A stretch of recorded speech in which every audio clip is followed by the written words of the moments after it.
राघवं दशरथात्मजमप्रमेयं सीतापतिं रघुकुलान्वयरत्नदीपम् आजानुबाहुम् अरविन्ददलायताक्षम् रामं निशाचरविनाशकरं नमामि। श्रीराम राम रामेति रमे रामे मनोरमे सहस्रनाम तत्तुल्यं श्रीरामनामवरानने। आपदामपहर्तारं दातारं सर्वसम्पदां लोकाभिरामं श्रीरामं भूयो भूयो नमाम्यहम्। अंजनानन्दनं वीरं जानकी शोकनाशनं कपीसमक्षहन्तारं वन्दे लङ्काभयङ्करम्। मनोजवं मारुततुल्यवेगं जितेन्द्रियं बुद्धिमतां वरिष्ठं वातात्मजं वानरयूथमुख्यं श्रीरामदूतं शिरसा नमामि। यत्र यत्र रघुनाथकीर्तनं तत्र तत्र कृतमस्तकाञ्जलिं बाष्पवारि परिपूर्णलोचनं मारुतिं नमत राक्षसान्तकम्। कूजन्तं राम रामेति मधुरं मधुराक्षरम् आरुह्य कविताशाखं वन्दे वाल्मीकिकोकिलं। सदाशिवसमारम्भां शङ्कराचार्यमध्यमाम् अस्मदाचार्यपर्यन्तां वन्दे गुरुपरम्परम्। यौवनि दिव्यचरितंबु युग युगालुगा ఈ జగతి జీవించింది। యౌవని ధర్మ జీవనం మానవ జాతికంత మార్గదర్శనమై। యౌవని దివ్య మంగళ స్వరూపమునుగన దేవతలంత తపించిపోదురు। యౌవని పరమ పవిత్ర నామగానము పరమేశుడు సైతము పరితపించు। అట్టి ఆరాముని అట్టి శ్రీరాముని అట్టి నారాముని దివ్య చరిత దివ్య చరణారవిందములకు నమస్సుమాంజలి ఘటించెదన్।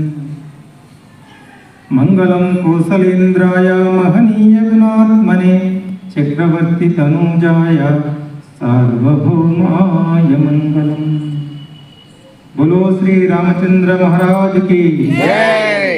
बोलो श्री सीता माता की जय। बोलो श्री हनुमान की जय। बोलो श्री वाल्मीकि महर्षि की जय। बोलो भारत माता की जय। मित्रुलारा, ఒక చక్కటి చిన్న భజనతో ఈనాటి కార్యక్రమాన్ని ప్రారంభించుకుందాం. అందరం కలిసి రామకృష్ణ వాసుదేవ భక్తి ముక్తిదాయకం రామకృష్ణ వాసుదేవ భక్తి ముక్తిదాయకం రామ రామ రామ రామ రామ రామ తారకం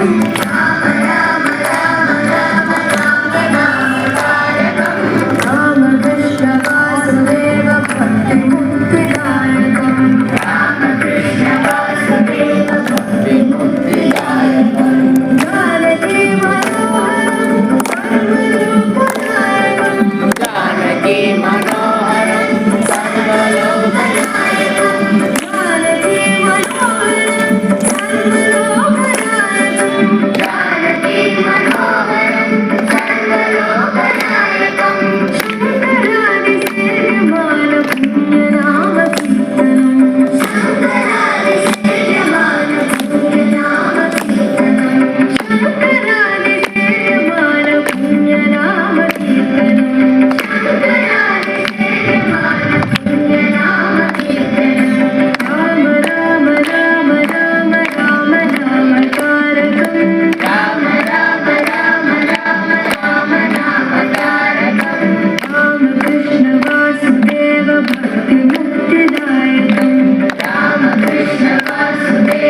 जय बोलो श्री रामचंद्र महाराज की जय।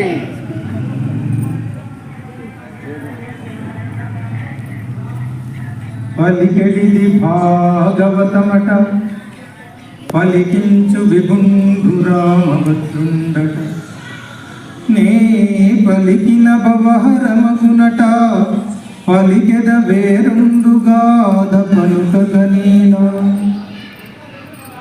పలికెడిది రామాయణం, పలికించు విభుండు రామభద్రుండు, నే పలికిన భవ హరమగునట పలికెద వేరుండుగాద పలుకగనేలా.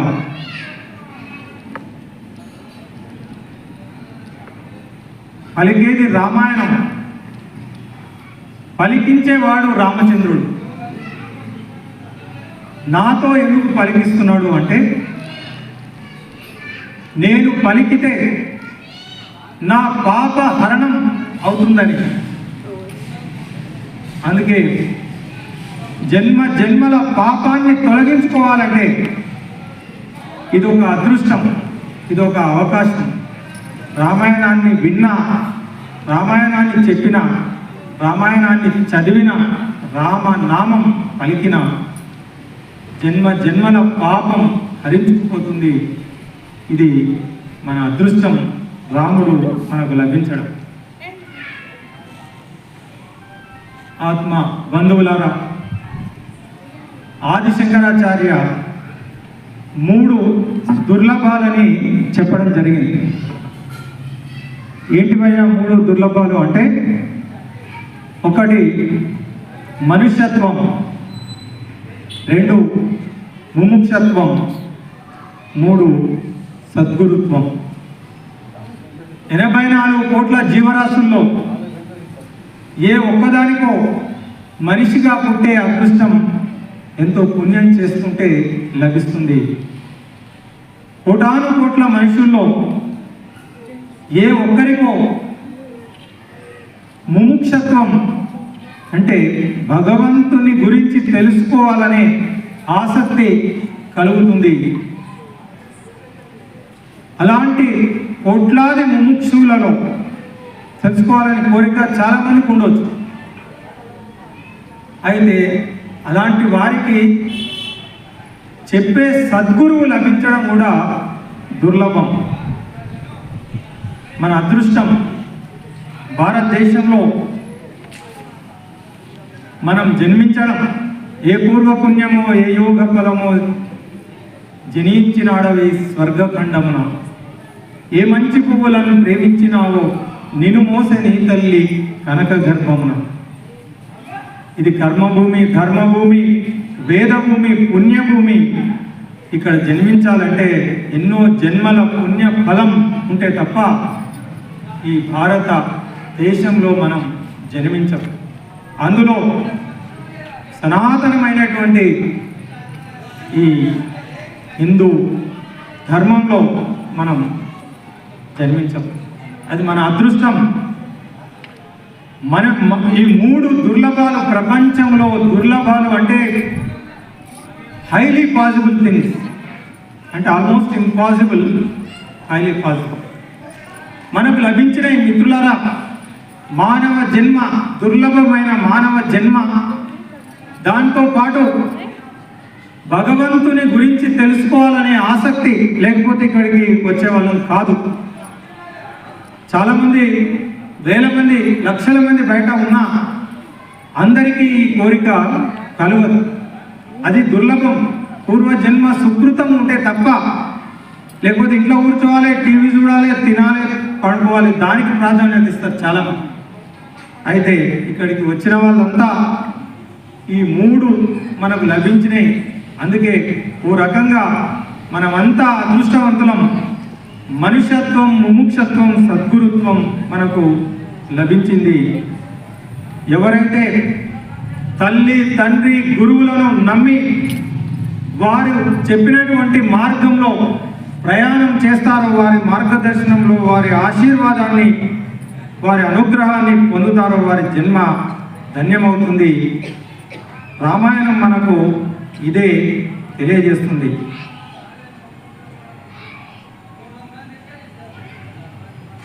ఒక ఆయన గురువు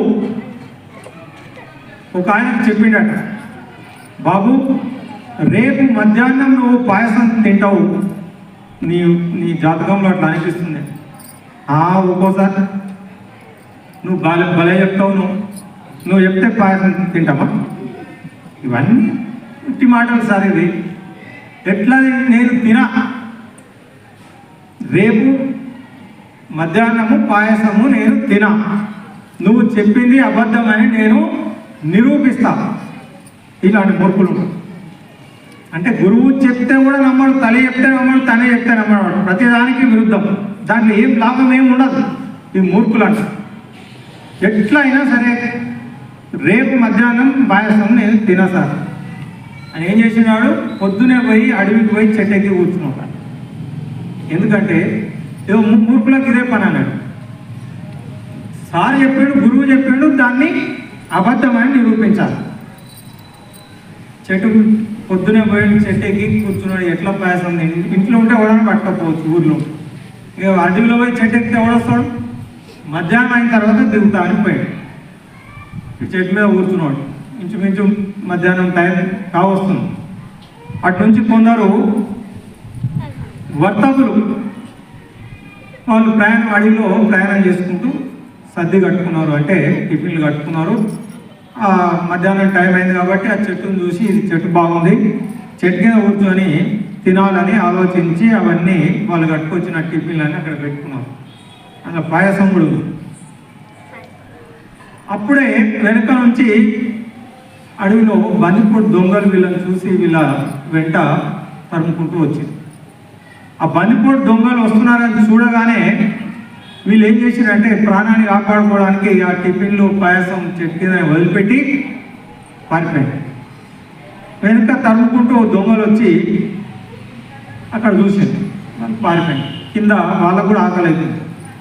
కింద మంచి వేడివేడిగా టిఫిన్లు పాయసం కనిపించింది.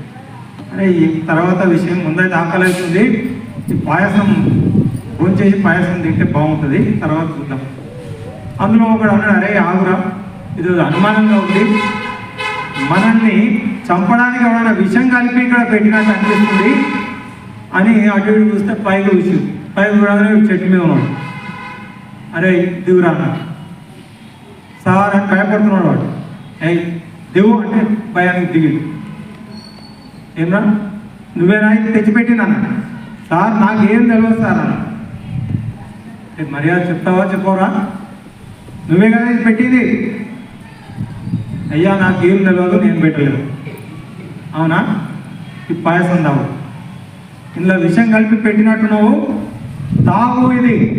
సార్ మీరు ఏమన్నా చెప్పండి, ఆ పాయసం మాత్రం తాగలే. ఒక్కటి పెట్టింది. ఇంకా వాళ్ళకు నమ్మకం కలుగుతుంది, వీడైతే విషం కలిపినట్టు, అందుకే పాయసం మాత్రం తాగని పట్టుబట్టిండు.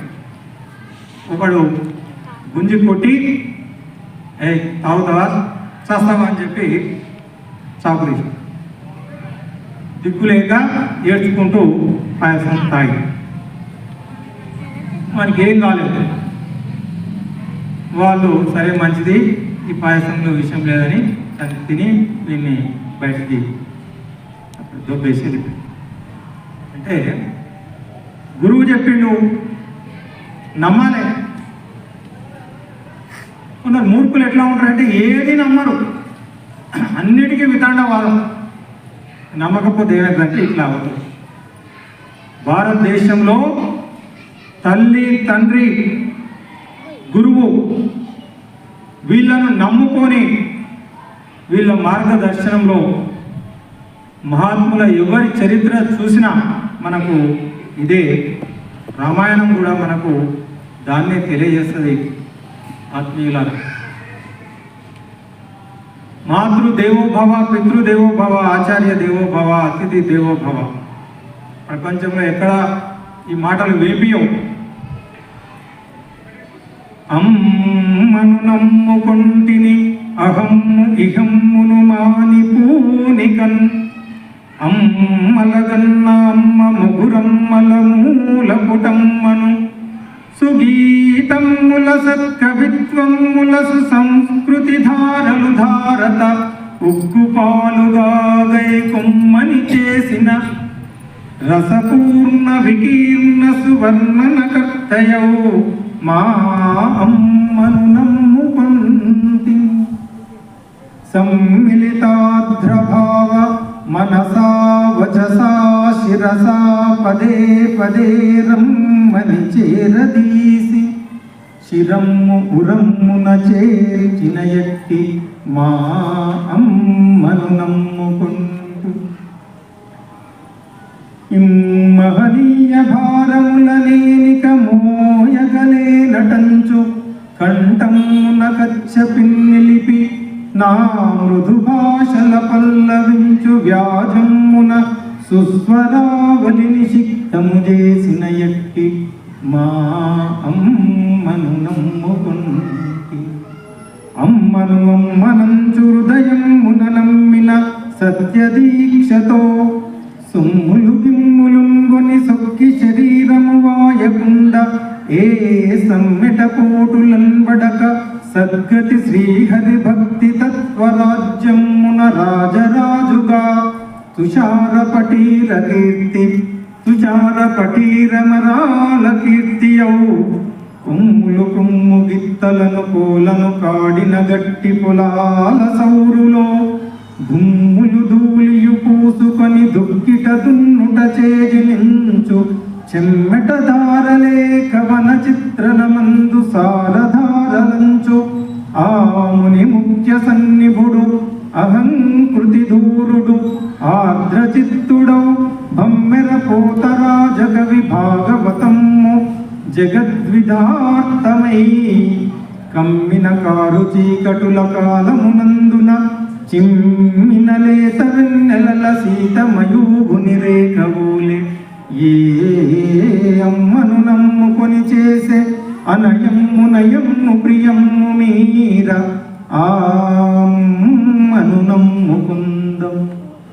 ఆ సీతమ్మను నమ్ముకుందాం, ఆ జగన్మాతను నమ్ముకుందాం. అనురాగం ఆత్మీయత కసలు పేరు అమ్మ, ఓర్పునకు అర్పణకు ఆనవాలు అమ్మ. అనురాగం ఆత్మీయత కసలు పేరు అమ్మ, ఓర్పునకు అర్పణకు ఆనవాలు అమ్మ. ప్రతి మనిషి పుట్టుకకే పట్టుకొమ్మ అమ్మ, ప్రతి మనిషి పుట్టుకకే పట్టుకొమ్మ అమ్మ. ఈ లోకమనే గుడి చేరగా తొలివాకిలి అమ్మ. అమ్మదనమున ఎంత కమ్మదనముందిరా, అమృతమ్ముకే ఆమె తీపినే పిందిరా.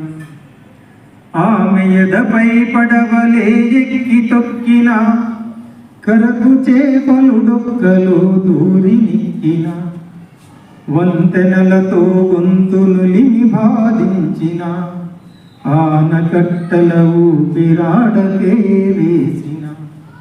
సస్య సంతానాలు ఎదిగి వదగాలని, సస్య సంతానాలు ఎదిగి వదగాలని అని శుభముగా తలచి అనువనువు పొంగు. అమ్మదనమున ఎంత కమ్మదనముందిరా, అమృతమ్ముకే ఆమె తీపి నేర్పిందిరా. తల్లి తండ్రి ఇద్దరు మొదటి గురువులు మనకు వినాయకుడు. ఆది దంపతులు. వినాయక చవితి అదే మనకు తెలియజేస్తుంది. రామాయణం దాన్నే గుర్తు చేస్తుంది. రాముని ప్రయాణం అంటే రామాయణం. ఇది విచిత్రమైనటువంటి మాట. ఉత్తరాయణం దక్షిణాయనం అంటే అర్థం ఉంది, కానీ ఒక మనిషి ప్రయాణానికి అంత ప్రాధాన్యత ఎందుకు అంటే అదే రాముని యొక్క విశిష్టత. వేదం ధర్మాన్ని తెలియజేస్తుంది. వేదం అందరికీ అర్థం కాదు. వేదము చెప్పేది ఎట్లా ఉంటుంది అంటే గవర్నమెంట్ ఆర్డర్లా ఉంటుంది. జీవో ప్రభుత్వం రాజు ఆజ్ఞాపించినట్టు కఠినంగా ఉన్నది వేదం. అది అందరికీ నచ్చకపోవచ్చు, అర్థం కాకపోవచ్చు. ఇక వేదం తర్వాత మనకు పురాణం. పురాణం ఎట్లా ఉంటుంది అంటే మిత్రుడు చెప్పినట్టు ఉంటుంది, ఫ్రెండ్ అంటే సలహా ఇచ్చినట్టుగా ఉంటుంది. అది కూడా కొందరికి నచ్చచ్చు, నచ్చకపోవచ్చు. కానీ కావ్యం ఎట్లా ఉంటుంది అంటే ప్రేయసి చెప్పినట్టు ఉంటుందంట. ప్రియతమ అంటే ప్రేయసి చెప్తే మాధుర్యంగా ఉంటుంది, ఎవరికైనా నచ్చుతుంది, మంచిగా అనిపిస్తుంది. అందుకే ఒకటే విషయం, ఒక ఫార్ములా అర్థం కాకపోతే ఎగ్జాంపుల్తో దాన్ని ఇలస్ట్రేట్ చేస్తాం. అదేవిధంగా వేద ప్రోక్తమైనటువంటి ధర్మాన్ని సున్నితంగా మనకు అర్థమయ్యే విధంగా సులభంగా అర్థం చేయించడానికి రామాయణం వచ్చింది, కావ్యం. అందుకే ధర్మం ఏమిటి అంటే రామాయణాన్ని అర్థం చేసుకుంటే మనకు ధర్మం అర్థమవుతుంది. ధర్మమే ప్రధానం, ధర్మమే మూలం, ధర్మమే భగవంతుడు. అందుకే మానవ జన్మ ఎందుకు వచ్చింది, what is the purpose of our life. ప్రతిదానికి ఒక పర్పస్ అనేది ఉంటుంది. ఇక్కడ ఎందుకు వచ్చినాం, దానికి ఒక పర్పస్ ఉంటుంది. ఇంట్లో కూర్చుంటే కూడా పర్పస్ ఉంటుంది. ఏ పని చేసినా ఒక పర్పస్ ఉంటుంది. స్కూల్కి వెళ్ళినా మీకు ఎందుకు వెళ్తున్నారు అంటే చదువుకోవాలి, పాస్ కావాలి, ఫస్ట్ రావాలి అంటే ప్రతి ఒక్కరికి ఒక పర్పస్ ఉంటుంది. జంతువులకు కూడా ఉండొచ్చు, పర్పస్ లేకుండా మనిషి అయితే ఏ పని చెయ్యడు. మనం జన్మించడానికి జన్మకు కూడా ఒక పర్పస్ ఉంది. అందుకే మన పెద్దలు అన్నీ చెప్పి మనం ఏం కష్టపడవలసిన అవసరం లేదు. What is the purpose of our life? పురుషార్థము. పురుష అంటే సంస్కృతంలో పురుష అంటే ఆడమగ ఎవరైనా కావచ్చు, అది నపుంసక లింగం అంటే న్యూట్రల్ జెండర్. అది తెలియక కొందరు అపార్థం చేసుకుంటారా, మీరు పురుషుల గురించే మాట్లాడుతున్నారు, మహిళలు స్త్రీలు ఏంటి అని. మూర్ఖులకు అర్థం కాదు. సంస్కృతంలో పురుషార్థము అంటే మానవ జన్మ యొక్క పరమార్థం. అర్థం ఏంటి? మనకు 4 చతుర్విధ పురుషార్థాలను అందజేసింది. ధర్మ, అర్థ, కామ, మోక్ష. ఇవి పురుషార్థాలు. ఇందులో పరమ పురుషార్థం ఏంటి అంటే మోక్షం. ఎందుకు జన్మ లభించింది అంటే మోక్షాన్ని పొందడానికి. పునరపి జననం పునరపి మరణం జఠరేషేనం అన్నట్టు ఈ మోక్షాన్ని పొందే వరకు, లిబరేషన్ పొందే వరకు పుడుతూ ఉంటావు, చస్తూ ఉంటావు. పునరపి జననం పునరపి మరణం. పుట్టడం చావడం, పుట్టడం చావడం, పుట్టడం. దీని నుంచి ఎప్పుడు విడి పడతాము? మోక్షం అంటే లిబరేషన్, చావు పుట్టుకలు లేనటువంటి అద్భుతమైన ఆ భగవంతుని యొక్క స్థితి చేరుకోవడం. ఆ చేరుకోవడానికే మానవ జన్మ లభించింది. ఈ జన్మలో చేరుకుంటే చేరుకోవచ్చు, లేకపోతే అది చేరుకునే వరకు ఇది జరుగుతూనే ఉంటుంది. మంచి చేస్తే మానవ జన్మ లభిస్తుంది, లేకపోతే డిమోషన్, మళ్ళా క్రిమి కీటకాలుగా జంతువులుగా పుట్టే అవకాశం. ఈ మానవ జన్మలో మాత్రమే మనిషి తన సాధన ద్వారా పరమ పురుషార్థమైనటువంటి మోక్షాన్ని పొందగలుగుతాడు. కాబట్టి పెద్దలు ఏం చెప్పినంటే మన లైఫ్కి ఒక పర్పస్ ఇచ్చిర్రు. చదవాలి, ఉద్యోగం చేయాలి, మందిని ముంచాలి, పైసలు, ఇవన్నీ this is not the purpose of our life. ఇది చేస్తే డిమోషనే. ఇంకా మళ్ళీ జన్మ మనిషిగా పుట్టాడు, వాడు అవకాశం దొరకదు. మళ్ళీ జంతువులాగా కోట్ల జన్మలు ఎత్తితే తప్ప ఒకడు ఇదే మందిని ముంచి బాగా పైసలు సంపాదించి ఎప్పుడు పోతాడు కదా, పోయి మనం మానవ జన్మ లభించలేదు. ఎందుకంటే మనిషిలాగా పుట్టే పనులు చేయలేదు. కుక్కాయి పుట్టాడు, కొడుకులకు బాగా సంపాదించి దుకాణం పెట్టాడు. కొడుకు దుకాణంలో కూర్చున్నాడు, వీడు కుక్కాయి దుకాణం ముందరనే తిరుగుతున్నాడు. కొడుకుకు తెలియదు కదా, తండ్రి వచ్చాడు కుక్క అయినా కొడుకుకు అర్థం కాదు. కానీ వానికి మాత్రం వ్యామోహం పోలేదు. అదే కొడుకు దుకాణం ముందరనే కూర్చున్నాడు. కోపం వచ్చి కొడుకు అప్పుడప్పుడు కొడుతుంటాడు, కుయ్యి అని వాడు బయట తిరుగుతుంది. ఇది జన్మ. అందుకే ఒకడు ఇట్లనే బాగా పిసినారిగా బతికి బతికి కొడుకులకు కూడా వాడి అబ్బాయిని ఏం చేసినా అనుభవించలే, పిల్లలకు కూడా చూడలే. ఇక చివరి దశ వచ్చింది, ప్రాణం పోతుంది అన్నట్టు. కొన ఊపిరి ఉన్నప్పుడు కొడుకులు చుట్టూ చేరింది. మా నాయన ఏం చెప్పకపోయా, ఏం సంపాదించడో ఎవరికి ఇచ్చిండో ఏం చేయలేదని చెప్తారు. చచ్చిపోదనే బాధ ఏం లేదు, ఇట్లనే ఉంటుంది. వాడు బా బా అంటున్నాడు. చెప్పు నాయన, బంగారం ఎడబెట్టు, అది ఏం కాదు, వీళ్ళకి ఇంకా ఉత్సాహం పెరుగుతుంది. ఆయన ఏదో చెప్తున్నట్టు, ఆయన ఏదో ఎక్కడ పెట్టినటువంటి బా అంటున్నాడు అంటే బంగారం అనుకో, ఏదో చెప్పబోతున్నాడు, అది వస్తలేదు, మనం పోతుంది శాతం అవుతలేదు. చెప్పు చెప్పు చెప్పు అని మొత్తం అందరు కలిసి ప్రయత్నం చేస్తుంది. ఏదో చెప్తాడే ఆయన చెప్పినట్టు. లాస్ట్కు ఏం చెప్పినంటే, అరే బర్రె చూస్తే ఆ చీపురు గట్ట తింటుందిరా, మీరు ఒకటి చూస్తలేడు, పట్టించుకోవట్లేదు. ఆ సత్యం ముందు కూడా వానికి ఏముందంటే, బర్రె చూస్తే చీపురు గట్ట, అది ఆ చీపురు గట్ట ఖరాబ్ అవుతుంది. అంటే పరమ లోబి, ఆ జీవితాంతం ఇక వాడికి భగవంతుడు ఉండడు, మంచి చెడ్డ ఉండదు. కొందరు బతుకులు ఇట్లనే అయోమయంలో పడిపోతాయి. మిత్రులారా, భారతదేశంలో ప్రతి ఒక్కటి ధర్మమే. పెళ్లి చేస్తా కూడా పెళ్లి ఎందుకు చేసుకుంటున్నాం, పడతారు పెళ్లిపోతే ఎందుకు చేసుకుంటున్నావు అంటే, అదేంటి సార్ అందరు చేసుకుంటున్నాను. అందరు కాదురా, నీకు పెళ్లి ఎందుకు చేసుకుంటున్నాం? బాపనాయన చెప్తాడు, మనం డీప్గా వీటిని ఆలోచించాం. బాపనాయన మనతో ప్రమాణం చేపిస్తాడు.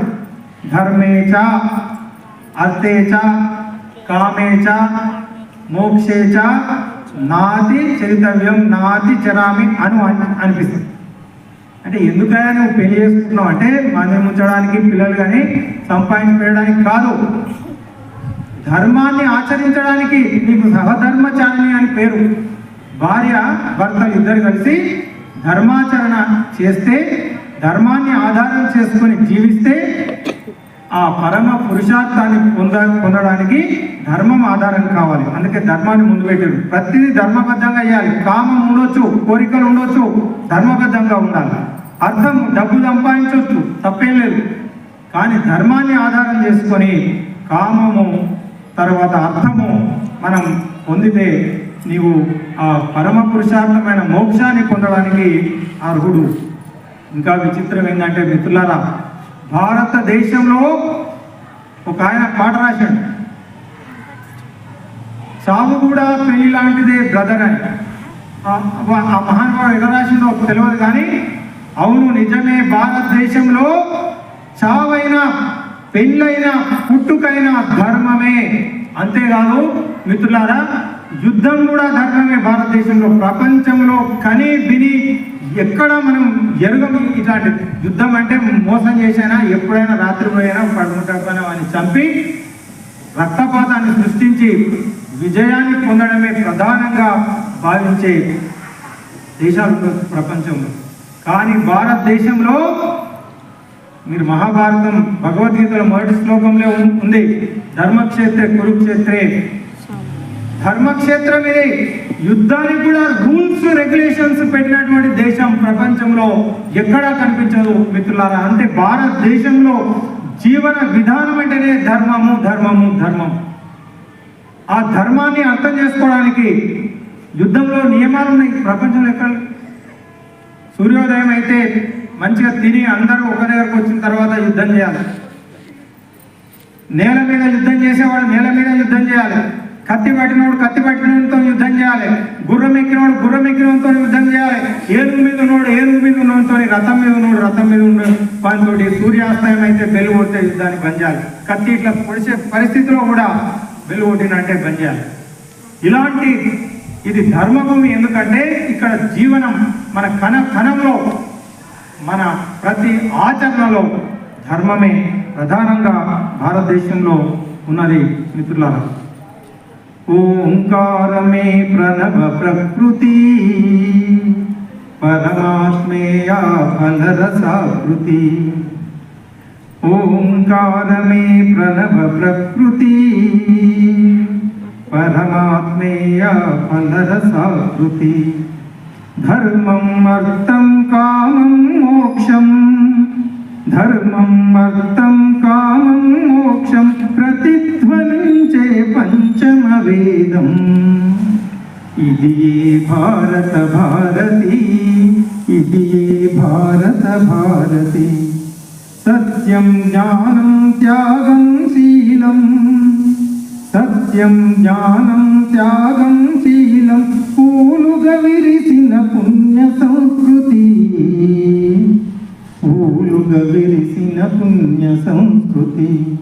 ఇది ఏ భారత భారతి, ఇది ఏ భారత భారతి. మిత్రులారా, భారతదేశం అంటేనే సత్యం జ్ఞానం త్యాగం శీలం, దానికి మారుపేరే భారతదేశం. అందుకే ఆధ్యాత్మిక జ్యోతి జగద్గురువు భారతదేశం. భారతదేశంలో ప్రతి కణంలో, ప్రతి పండుగలో, ప్రతి ఆచారంలో మన పూర్వీకులు మనకు అందించింది ధర్మం. ఆ ధర్మ ప్రధానమే రామాయణం. రాముని యొక్క ప్రయాణం విచిత్రం ఏంటంటే యుగ యుగాల చరిత్ర ఉంది. చచ్చిన జాతి కాదు మరి సావదు వేయి యుగాలకైనా, వెన్నిచ్చిన జాతి కాదు పరుగెత్తు విరోధుని పిలిచి కౌగిటగుచ్చిన జాతి రాయిది. మరుత్తరు శాఖలతోడ హాయిగా అర్చన కాయలాడుకొనెరా మన కీర్తిల కామ తల్లికలు. యుగ యుగాల చరిత్ర, కృతయుగం, త్రేతాయుగం, ద్వాపర యుగం, కలియుగం. ఈ 4 యుగాలు కలిస్తే ఒక మహాయుగం. 71 మహాయుగాలు కలిస్తే ఒక మన్వంతరం. 14 మన్వంతరాలు కలిస్తే ఒక కల్పకం. ఒక కల్పకము అంటే సహస్రయుగ పర్యంతం భగవద్గీతలో కూడా చెప్పడం జరిగింది. సహస్ర యుగాలు అంటే 108 మహాయుగాలు అయితే అంటే బ్రహ్మకు ఒక పగలు, మళ్ళీ 108 1008 సహస్రయుగ పర్యంతం బ్రహ్మకు ఒక రాత్రి, మళ్ళీ సృష్టి జరుగుతుంది. ఇట్లా 100 సంవత్సరాలు అయితే బ్రహ్మ కూడా కాలం అయిపోతుంది. అంటే అనంత కాల గమనం చరిత్ర ఉన్నటువంటిది భారతదేశం. మరి రామాయణం ఎప్పుడు జరిగింది అంటే త్రేతాయుగంలో జరిగినటువంటి రామాయణం. త్రేతాయుగమే, కలియుగమే 4,23,000 సంవత్సరాలు, 4,32,000 సంవత్సరాలు. 4,32,000 ప్లస్ 4,32,000 దానికి 2 రేట్లు ద్వాపరయుగం. కలియుగానికి 3 రేట్లు అంటే 4,32,000 ప్లస్ 4,32,000 ప్లస్ 4,32,000 సంవత్సరాలు అయితే మనకు ఇది త్రేతాయుగం. మరి ఇన్ని యుగాలు గడిచిన ఈ రాముని గురించి, రామాయణం గురించి ప్రపంచం అంతా ఎందుకు మాట్లాడుకుంటుంది? Why Rama is something special. ఆలోచిస్తే చాలామంది మహానుభావులు భారతదేశంలో, గొప్ప గొప్ప చక్రవర్తులు భారతదేశాన్ని పరిపాలించారు. సత్యహరిశ్చంద్రుడు, మాందాత, శిబి చక్రవర్తి, బలి చక్రవర్తి, దిలీపుడు, భగీరథుడు, ఎంతోమంది మహానుభావులు భారతదేశాన్ని పరిపాలించిన రామునికి ఉన్న ప్రత్యేకత ఏంటి? ఎందుకు ప్రతి పల్లెటూరులో, ఊరు రోడ్డు లేనటువంటి కుగ్రామం అయినప్పటికీ రామాలయం లేనటువంటి గ్రామం భారతదేశంలో లేదు. ప్రపంచంలోనే తవ్వుతుంటే బయటపడుతున్నాయి. అన్ని దేశాలలో రామాలయాలు, శివాలయాలు బయటపడుతున్నాయి. ఎందుకు రామునికి ఇంత? నిజానికి రాముని జీవితం అంతా సక్సెస్ అనేది చాలా తక్కువ అనిపిస్తుంది. His life is total disaster. అన్ని డిజాస్టర్సే, అనుకోని ఆటంకాలే రాముని జీవితం అంతా. అయినా రాముడు అంటే ఎందుకు మనుషులకు ప్రాణం? Why Rama is so special? Why do we like, why do we admire Prabhu Shriram? ఎందుకంటే కష్టాలు కాదు. భారతదేశం ఎవరిని గౌరవిస్తుంది అంటే భోగాన్ని అనుభవించిన వాళ్ళను భారతదేశం ఎప్పుడూ గౌరవించలేదు. త్యాగాలను చేసిన వాళ్ళను service and sacrifice are the mottos of this nation అని స్వామి వివేకానంద చెప్తారు. భారతదేశం ఎవరిని తలపైన పెట్టుకొని పూజిస్తుంది అంటే త్యాగ పురుషులను తలపైన పెట్టుకొని పూజిస్తుంది. ఎవరు త్యాగాలు చేసిండ్రో, ఎవరు ఆదర్శాన్ని నెలకొల్పిండ్రో వారిని మనం ఆరాధిస్తాం. రాముని జీవితం అంతా త్యాగమే, రాముని జీవితం అంతా ఆదర్శమే.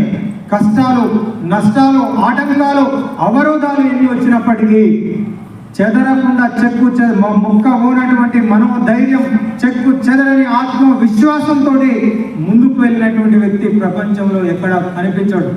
సైకాలజికల్గా ఆలోచిస్తే ప్రపంచంలో ఉన్న సైకియాట్రిస్టులందరూ, మనోవిజ్ఞాన శాస్త్రవేత్తలు కూడా అంతుచిక్కనటువంటి గొప్ప పర్సనాలిటీ రాముని పర్సనాలిటీని మనం ఆలోచిస్తే రామాయణం మొత్తంలో మిగతా పాత్రలన్నీ రకరకాలుగా చలించిపోయి మనోవికారాన్ని పొంది ఉండొచ్చు, కానీ రామాయణం మొత్తంలో మీరు జాగ్రత్తగా రాముని పాత్ర ఏ ఏ సందర్భాలలో రాముడు ఏ విధంగా ప్రవర్తించిండు అని ఆలోచిస్తే ఎక్కడా చెక్కు చెదరడు.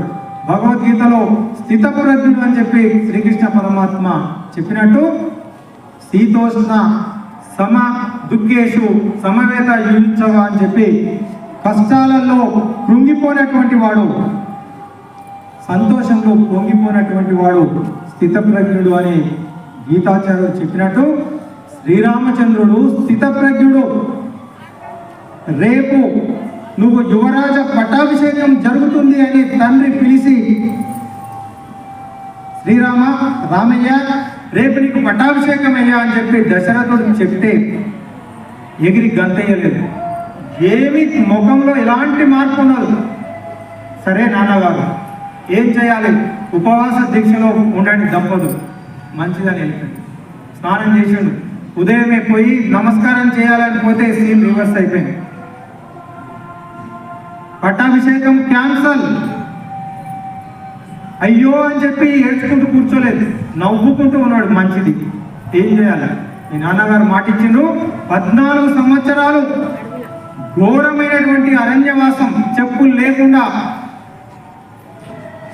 కందమూలాలు భుజించి కీకారణ్యంలో 14 సంవత్సరాలు వెళ్ళాలంటే కూడా ఏ మాత్రము మనసులో బాధ, దుఃఖము అనేది అంటే లోపల ఉన్నది బయట లోపల కూడా లేదు.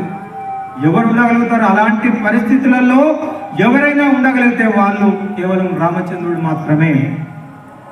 మన జీవితంలో కూడా కష్టాలు సుఖాలు వస్తాయి. జీవితం అంటేనే combination of good and bad. ఎవరి జీవితము కేవలం సుఖంగా ఉండాలనుకుంటే మనం పుట్టే వాళ్ళమే కాదు. పుట్టినమంటే కర్మ అనుభవించాల్సిందే. మంచి చెడు రెండూ ఉంటాయి మనకు. అవి మనం గత జన్మలో చేసుకున్న పాప పుణ్యాలు ఇప్పుడు అనుభవిస్తాం. ఇప్పుడు ఉండే సుఖాలన్నీ పుణ్యాలు కావచ్చు, దుఃఖాలు కష్టాలన్నీ పాప. అంబానీకి కూడా ఉన్నాయి, ఆయన కూడా ఇచ్చింది మనం. అంటే కష్టాలు లేని వ్యక్తి ఎవరూ లేరు. మానవ జన్మ ఎత్తినమంటేనే సుఖము దుఃఖము. భీష్మాచార్యులు మహాభారత యుద్ధం అయిపోయిన తర్వాత ధర్మరాజు, పాండవులు, కృష్ణుడు, ద్రౌపది అందరూ కలిసి తాత సౌభద్రుల మధ్య ఉన్నాడు. ఒకసారి వెళ్ళి ఆయనను పలకరించాలి. ఆయన పోతే అలాంటి అనుభవం ఎవరికి లేదు, ఆయన ద్వారా చాలా విషయాలు పరిపాలన ఎట్లా చేయాలో నేర్చుకోవాలి మీరు అని కృష్ణుడు చెప్తే అందరు కలిసి వెళ్తారు. ధర్మరాజు, పాండవులు వస్తుంటే భీష్ముడు అంపశయ పైన ఉండి చూసి చెప్తాడు, రాజట ధర్మజుండు సురరాజసుతుండట ధన్వి శాస్త్రవోద్వేజకంబైన గాంధీవము విల్లట సర్వలోక సంరక్షకుండు సారథియట చక్రీ ఉగ్ర గదాధరుండు భీముండు అయ్యాజికి తోడు వచ్చునట అట్టివారికి ఆపదల్ కల్గుటకేమి చిత్రము. అతను చూసి భీష్ముడు అనుకుంటాడు,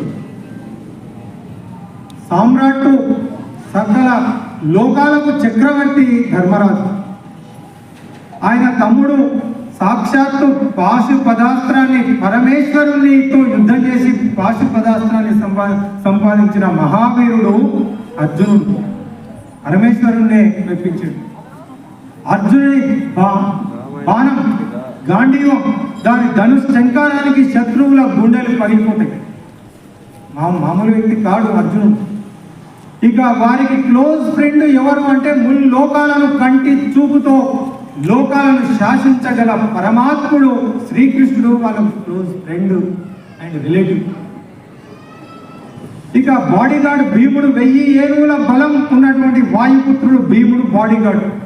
ఇంత గొప్ప మహావీరులు, వీళ్ళకు ఎన్ని కష్టాలు వచ్చినాయి, ఎందుకు ఇన్ని కష్టాలు పడ్డారు, భార్య ఎంత అవమానించబడ్డది, అడవిలో ఎన్ని అవమానాలు ఎన్ని కష్టాలు అనుభవించిండ్రు, అజ్ఞాతవాసంలో ఎన్ని కష్టాలు అనుభవించిండ్రు కదా అని చెప్పి భీష్ముడు అనుకుంటున్నాడు. ఇక చెప్పండి, మనకు కష్టాలు రాకపోతే అలాంటి పాండవులకే కష్టాలు వచ్చినాయి, మనకు రావద్దని కోరుకోవద్దు. కష్టాలు దే ఆర్ ఇన్వైటబుల్. మనం అనివార్యం జీవితంలో కష్టాలు సుఖాలు. ఏం చేయాలి మనం అంటే రాముని ఆదర్శంగా తీసుకోవాలి. కష్టాలు వచ్చినప్పుడు ఏడ్చుకుంటూ కృంగిపోవాల్సిన అవసరం లేదు. మనోధైర్యంతో ధర్మాన్ని ఆచరిస్తూ కష్టాలనైనా సుఖాలనైనా అనుభవించిన వాడు అనుభవించాలని చెప్పేది రామాయణం. అది అలాంటి అనుభవించి చూపించిన మహానుభావుడు శ్రీరామచంద్రుడు. కాబట్టి అందుకోసం మనం రామాయణం వినాలి. ప్రతి ఒక్కరి ఇంట్లో ఉండేది రామాయణం. వెనకటికి పెళ్లి జరిగితే అమ్మాయికి రామాయణాన్ని తీసుకొచ్చి ఇచ్చే సంప్రదాయం ఉండేది.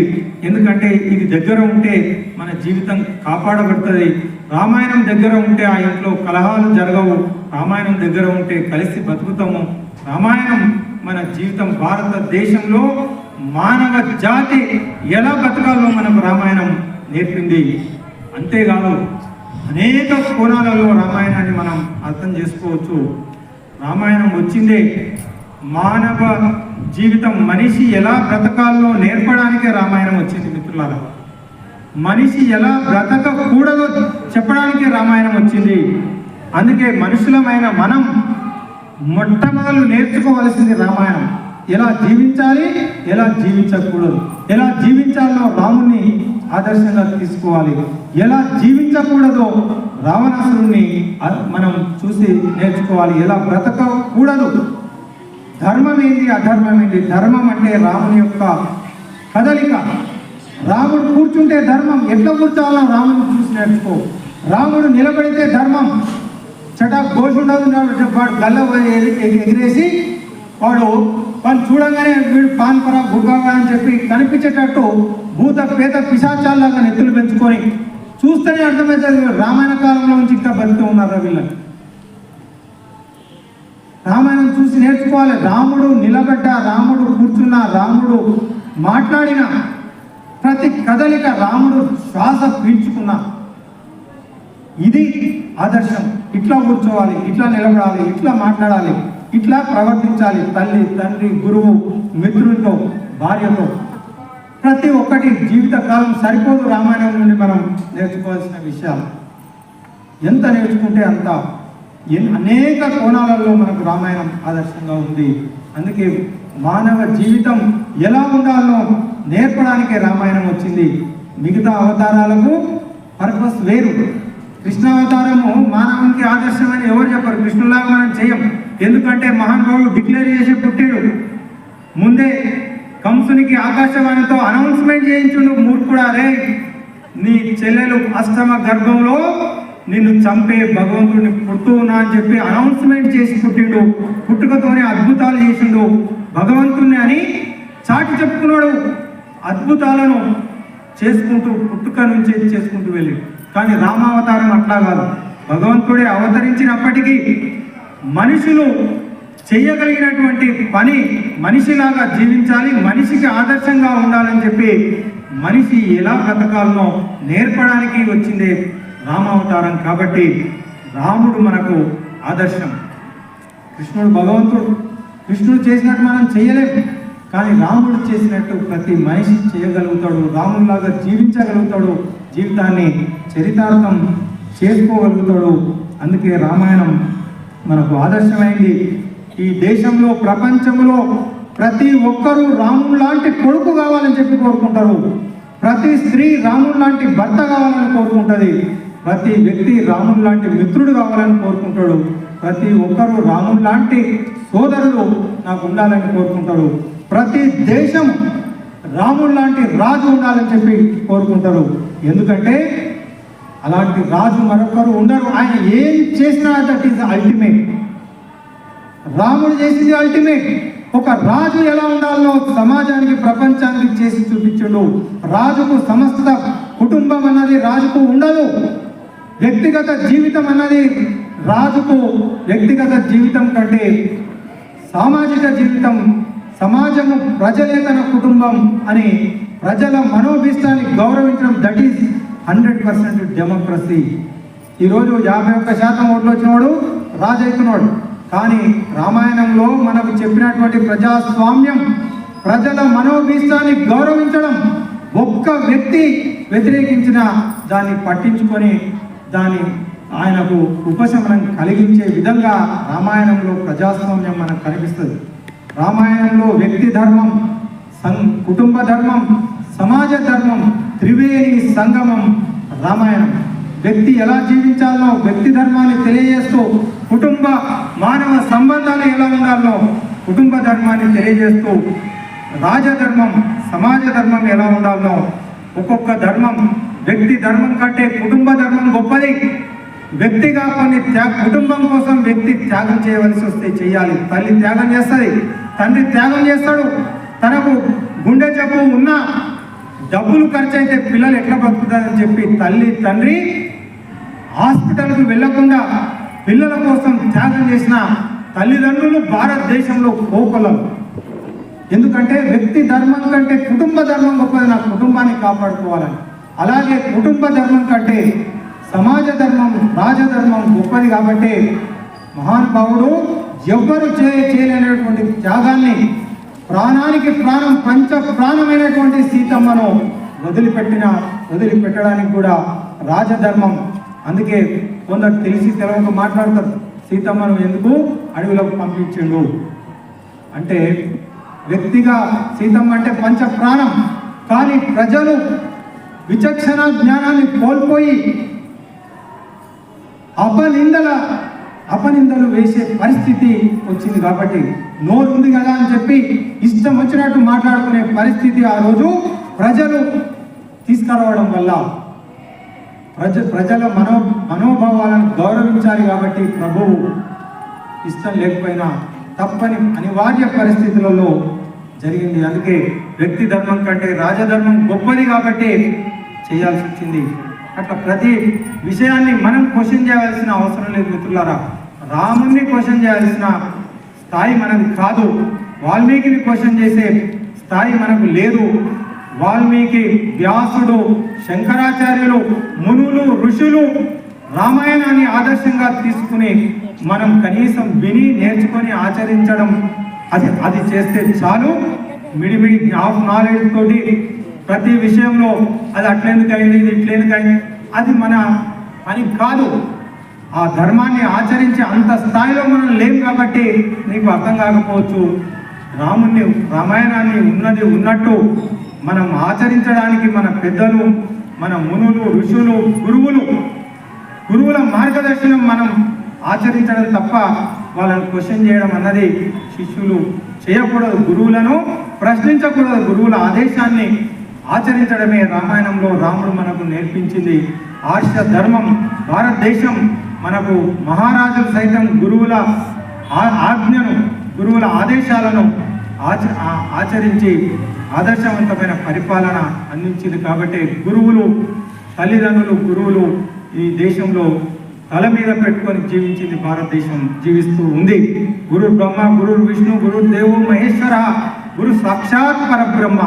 అందుకే గురువులే, రామాయణం అంతా గురువులే కనిపిస్తారు. రాముడు అడుగున గురువులను దర్శనం చేసుకుంటాడు. గురువుల మార్గదర్శనాన్ని ఆయన తీసుకుంటాడు. రాముడు ఎక్కడ అనుచితంగా మాట్లాడాడు. రాముడు పూర్వభాష అని నిన్ననే శ్రీనివాసరెడ్డి గారు చెప్పారు. పూర్వభాష అంటే ముందే మాట్లాడే వ్యక్తి. ఎవ్వరు కనిపించినా వాళ్ళకంటే ముందే పలకరిస్తాడు. ఎంత గొప్ప లక్షణం! ఆ ఒక్కటి జీవితంలో పెట్టుకున్నారు చాలా మంది. ఆయన నమస్తే పెట్టాడు అనకు, ఆ పెద్దలు నేయండి పెట్ట, ఈమె రాగానే నన్ను చూసి కూడా చూడనట్టుంది, నేను కూడా అట్లే ఉంటా.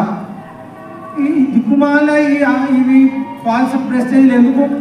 ఈ ఫాల్స్ ప్రెస్టేజ్లో పోవద్దనే మన కథలన్నీ అవే చెప్తున్నాయి. దక్షుడు ఇట్లాంటి ఫాల్స్ ప్రెస్టేజ్ పోయి ఒకసారి మీటింగ్ పెట్టాడు, అందరు వచ్చాడు. శివుడు కూడా వచ్చాడు, పాపం ఆయన ఎప్పుడు తప్ప చేసుకుంటాడు కాబట్టి ఆయన కూర్చున్నాడు. దక్షిణుడు రాగానే అందరు లేచి నిలబడ్డాడు. ఆ లేచి నిలబడ్డాడు చూస్తలేడు, వీడు ఒక్కడు కూడా లేవలేదు, బ్రహ్మ లేవలేదు. ఆయనను ఓకే, ఆయన పెద్ద మనిషి అని ఓకే, ఆయనకు ఎక్సెప్షన్ ఇచ్చాడు. వీడెందుకు లేవలేదు? ఇదే విచిత్రమైన బుద్ధుడు. అంత మహానుభావుడు దక్ష ప్రజాపతి అని సామాన్యుడు కాదు.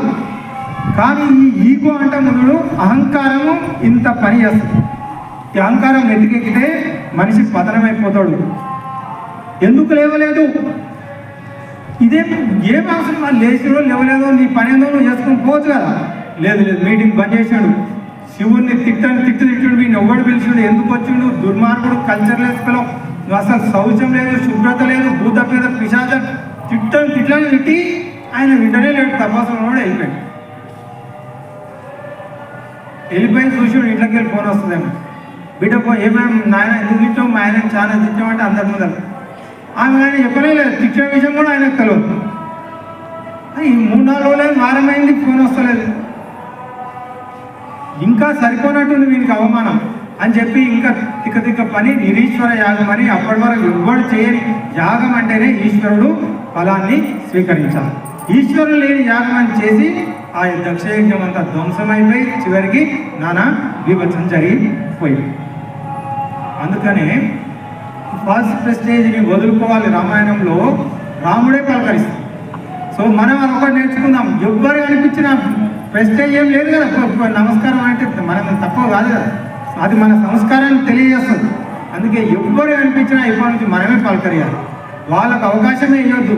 ఇంటికి ఎవరు వచ్చినా, మనకు మన మిత్రులు వచ్చినా, పక్క వాళ్ళు వచ్చినా, పెద్దలు వచ్చినా, చిన్నపిల్లలు వచ్చినా ముందు పలకరించడం రాము నుండి మనం నేర్చుకోవాలి. అలాంటి గొప్ప గొప్ప ఆదర్శాలను నెలకొల్పినటువంటి మహానుభావుడు. ఒకే మాట, 2 మాటలు ఉండవు. ఒట్టేసి ఒక్కటి, ఒట్టేయకుండా ఒక్కటి చెప్పడు అని ఛత్రపతిలో ప్రభాస్ చెప్తే, ప్రభాస్ కాదు, ఇది మా రామచంద్రుడు చెప్పినటువంటి ఆదర్శం. ఒట్టేసి ఒట్టేయకుండా కాదు, నేను మాట్లాడితే ఒకటే మాట, అది ఒకే మాట, ఒకే బాణం, ఒకే భార్య, ఒకే భార్య. ఆ రోజు రాజులు బహుభార్యత్వం అనేది ఉంది. రాజులు 100 మందిని పెళ్లి చేసుకున్నటువంటి సందర్భాలు చాలా ఉన్నాయి. కానీ ఒక గొప్ప ఆదర్శాన్ని ప్రపంచానికి అందించడానికి రామచంద్రుడు ఈ గొప్ప ఆదర్శాలను మనకు అందించినటువంటి విషయాన్ని మనం మర్చిపోవద్దు.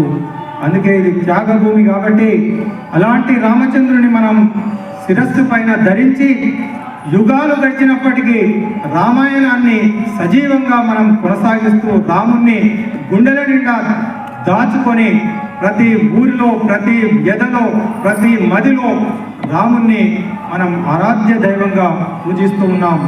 ఆవేశం కాదురా, ఆలోచన చెయ్యాలి, ఆర్భాటం వద్దురా, ఆదర్శం చూపాలి అన్నది శ్రీరాముని సందేశం. అదే మనకు ఆదర్శం. మిత్రులారా, ఇక రామాయణంలో చాలా విషయాలు ప్రస్తావించుకోవాల్సిన అవసరం ఉంది. మనకు సమయాభావం కలుగుతూ ఉంది కాబట్టి నిన్నటి వరకు మన పెద్దలు రామాయణంలోని బాలకాండ, తర్వాత అయోధ్యాకాండ వారు స్పృశించడం జరిగింది. ఇక ప్రధానమైనటువంటిది ఇప్పుడు అరణ్యకాండ. అరణ్యవాసం రామచంద్రునికి స్వీకరించుడు, తండ్రి మాటిచ్చుడు కాబట్టి అక్కడ కూడా కొన్ని విషయాలు ప్రస్తావిస్తే మనం క్రిటికల్గా రామాయణాన్ని చూడాలి. ఒక్కొక్క పాత్ర ఎట్లా ప్రవర్తిస్తుంది. రాముడు ప్రధానం. దశరథుడు ఎందుకు దశరథుని మనస్తత్వాన్ని ఆలోచిస్తే తొందరపడి మాటిచ్చేస్తాడు, తర్వాత కష్టాయిస్తాడు.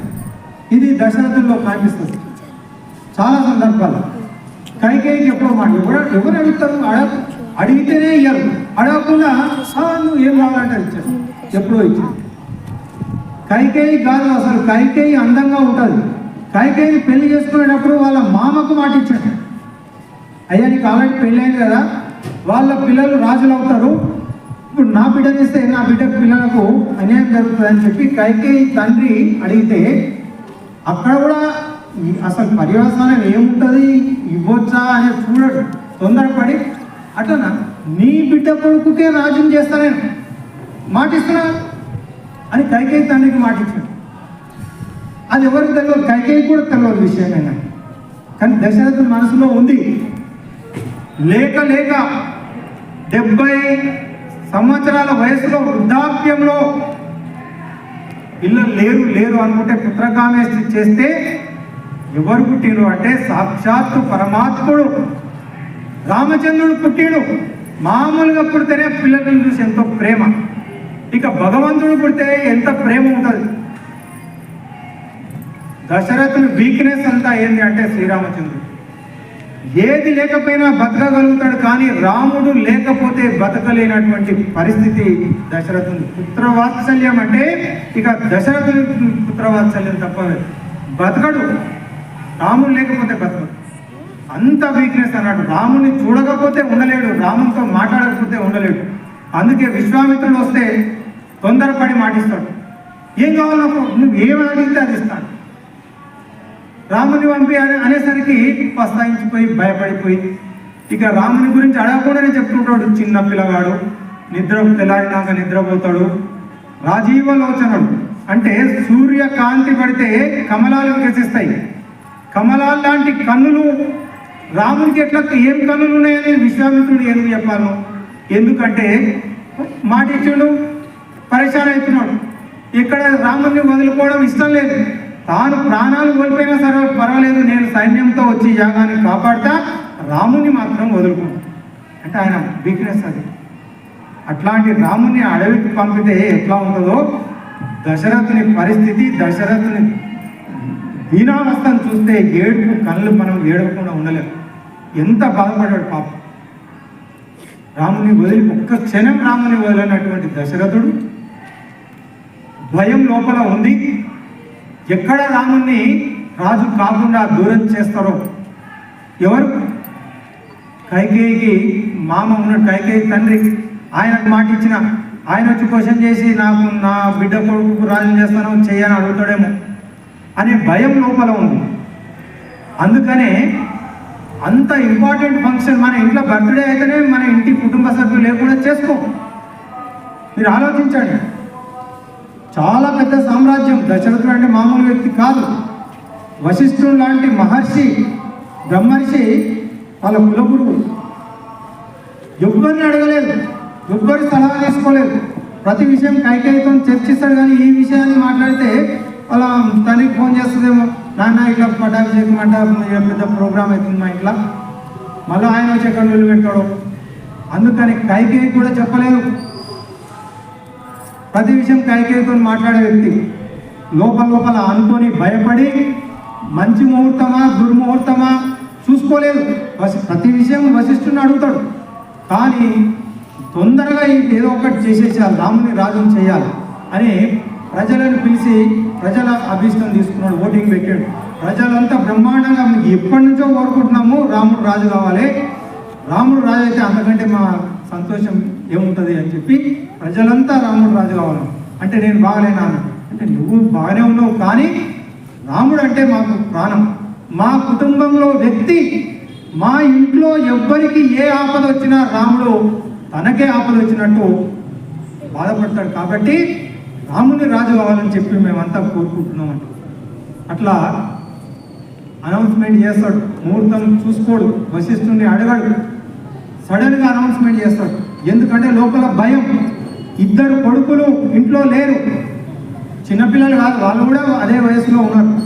భరతుడు శత్రుఘ్నుడు మేనమామ ఇంటికి పోయి ఇద్దరు కొడుకులే లేనటువంటి సమయంలో చుట్టాల వారికి అవమానాన్ని పంపకుండా, ఇన్విటేషన్ ఇవ్వకుండా, ఎవ్వరికి తెలియకుండా సీక్రెట్గా పట్టాభిషేకాన్ని అనౌన్స్మెంట్ చేయడంలో ఉద్దేశం ఏంటి అంటే ఇది రామాయణంలో మనం ఊహించుకోవాలి, అంటే పెద్ద చెప్పిన విషయమే. ఈ విషయాలన్నీ దశరథుని తొందరపాటు నిర్ణయాలు, తొందరపాటు పడి మాట ఇవ్వడము, తర్వాత దాన్ని పశ్చాత్తాపానికి లోను కావడం అన్నది దశరథుని మనస్తత్వం. అలాంటి మనస్తత్వం ఉన్న వ్యక్తి కాబట్టి దాన్ని కూడా మనం ఆలోచించాలి. తొందరపడి మాట ఇవ్వద్దు, ఆలోచించుకోవాలి మాట ఇచ్చే ముందు. ఇచ్చిన తర్వాత ఎన్ని అవస్థలు వచ్చినాయి, తొందరపడి మాట ఇవ్వడం వల్లే కదా ఈ పరిస్థితి. రాముని పిలిచిండు, ఇద్దరు కొడుకులు లేరు, రేపు ప్రమాణ స్వీకారం డిసైడ్ చేసిన వెళ్ళిపోను. ప్రజలంతా పండుగ చేసుకుంటూ రాత్రి నిద్రపోలేదు. అయోధ్య నగరం మొత్తము పండుగ వాతావరణం ఉంది, ఎక్సెప్ట్ వన్ సింగిల్ పర్సన్. ఒక్క చెడ్డ వ్యక్తి ఎంత డేంజరో రామాయణం తెలియజేస్తుంది. ఒక్కడి వల్ల వంశం నాశనం అయిపోతుంది. ఒక చీడ పురుగు చేరి చెట్టు చెరచు, ఒక కుచితుడు చేరి గుణవంతుడు చెరుచురా అని విశ్వతాభిరామ్ అన్నట్టు wrong man in workers Paradise అని ఒక లెసన్ ఉంది. ఒక్కడు చాలు, ఒక్క దరిద్రుడు, ఒక దిక్కుమాలిన వ్యక్తి ఎంత ఘోరాన్ని చేయగలుగుతాడో రామాయణం తెలియజేస్తుంది. మొత్తం అయోధ్య మొత్తం ఇష్టపడి పండుగ వాతావరణాన్ని రామ పట్టాభిషేకం గురించి ఎదురు చూస్తూ ఉంటే ఒక్క వ్యక్తికి మాత్రం నచ్చలేదు. దాన్ని జరగకుండా ఆపాలనుకుంది, ఆపి తీరింది, సక్సెస్ అయింది. చెడ్డవాళ్ళ ప్రభావం ఎంత ఉంటుందో మనం ఊహించుకోవచ్చు. అది విషంగా పనిచేస్తుంది. కడబెట్టి తేనెలో ఒక నీటి చుక్క వదిలినట్టు దుర్మార్గుల నుంచి దూరంగా ఉండాలి. ఒక చెడ్డ వ్యక్తి, ఒక మందర, ఆ ఆమెకు ఒక్కదానికి నచ్చలేదు. ఏమైంది?